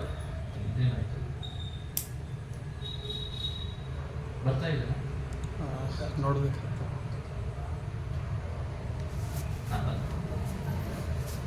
ಅವಳಿಗೆ ತೃಷೆ, ಅದಕ್ಕೆ ರಾಮ ಅಲ್ಲ ಅಂದ್ರೆ ಬೇಡ ಲಕ್ಷ್ಮಣ ಆಗಲಿ ಅಂತಾಳೆ. ಲಕ್ಷ್ಮಣ ಉಪಾಯ ಮಾಡಬೇಕು. ರಾಮನ ಮನಸ್ಸು ತಿಳಿದಿತ್ತು ಅವನಿಗೆ. ಆತ ಏನ್ ಮಾಡ್ದ, ನೋಡು ನೀನ್ ಲಂಕೇಶ್ವರನ ತಂಗಿ ಅಂತಿ, ನನ್ನ ಮದುವೆ ಮಾಡ್ಕೊಂಡ್ರೆ ನಾನು ರಾಮನ ಸೇವಕನಾಗಿ ಬಂದವ. ನೀ ನನ್ನ ಹೆಂಡತಿ ಅಂತ ಆದ್ರೆ ಸೇವಕನ ಹೆಂಡತಿ ಅಂತ ಆಯ್ತು. ನಿನಗೆ ಸೇವಕನ ಹೆಂಡತಿ ಅನಿಸ್ಕೊಳ್ಳುವ ಮನಸ್ಸು ಇದೆಯಾ? ನೋಡು, ರಾಮನ್ ಮದುವೆ ಮಾಡ್ಕೊಂಡ್ರೆ ಪಟ್ಟದರ್ಶಿ ಅಂತ ಆಗ್ತಿ. ಇದನ್ನ ಲಕ್ಷ್ಮಣ ಹೇಳಿ ಅವಳನ್ನು ದೂರ ಸರಿಸಿದ. ಇದೊಂದು ಹಾಸ್ಯ ಕಥೆ ಅಂತ ಯದ್ಯಪಿ ವಾಲ್ಮೀಕಿಗಳು ಹೇಳ್ತಾರೆ. ತಾಂ ತತ್ರ ಹಾಸ್ಯ ಕಥೆಯ, ಭಗವತ್ಪಾದರು ಸ್ವತಃ ಇದು ಹಾಸ್ಯ ಕಥೆ ಅಂತ, ಇದನ್ನ ಹಾಸ್ಯ ಅಂತ ಹೇಳಿದ್ರು ಅವರು. ಹಾಸ್ಯದಲ್ಲಿಯೂ ಒಂದು ಸಂದೇಶ ಇದೆ ಅಂತ ನೋಡಬಹುದು ಅಂದ್ರೆ ಅದು ರಾಮಾಯಣದೊಳಗೆ. ಯಾಕಂದ್ರೆ ಇತ್ತೀಚೆಗೆ ಹಾಸ್ಯವು ಸಂಜೆಯಾಗಿ ಮಾರ್ಪಟ್ಟಿದೆ, ಹಾಸ್ಯ ಸಂಜೆ. ಆದ್ರೆ ಸಮಾಜಕ್ಕೆ ಮೆಸೇಜ್ ಕೊಡೋದ್ರಲ್ಲಿ ಎಲ್ಲೋ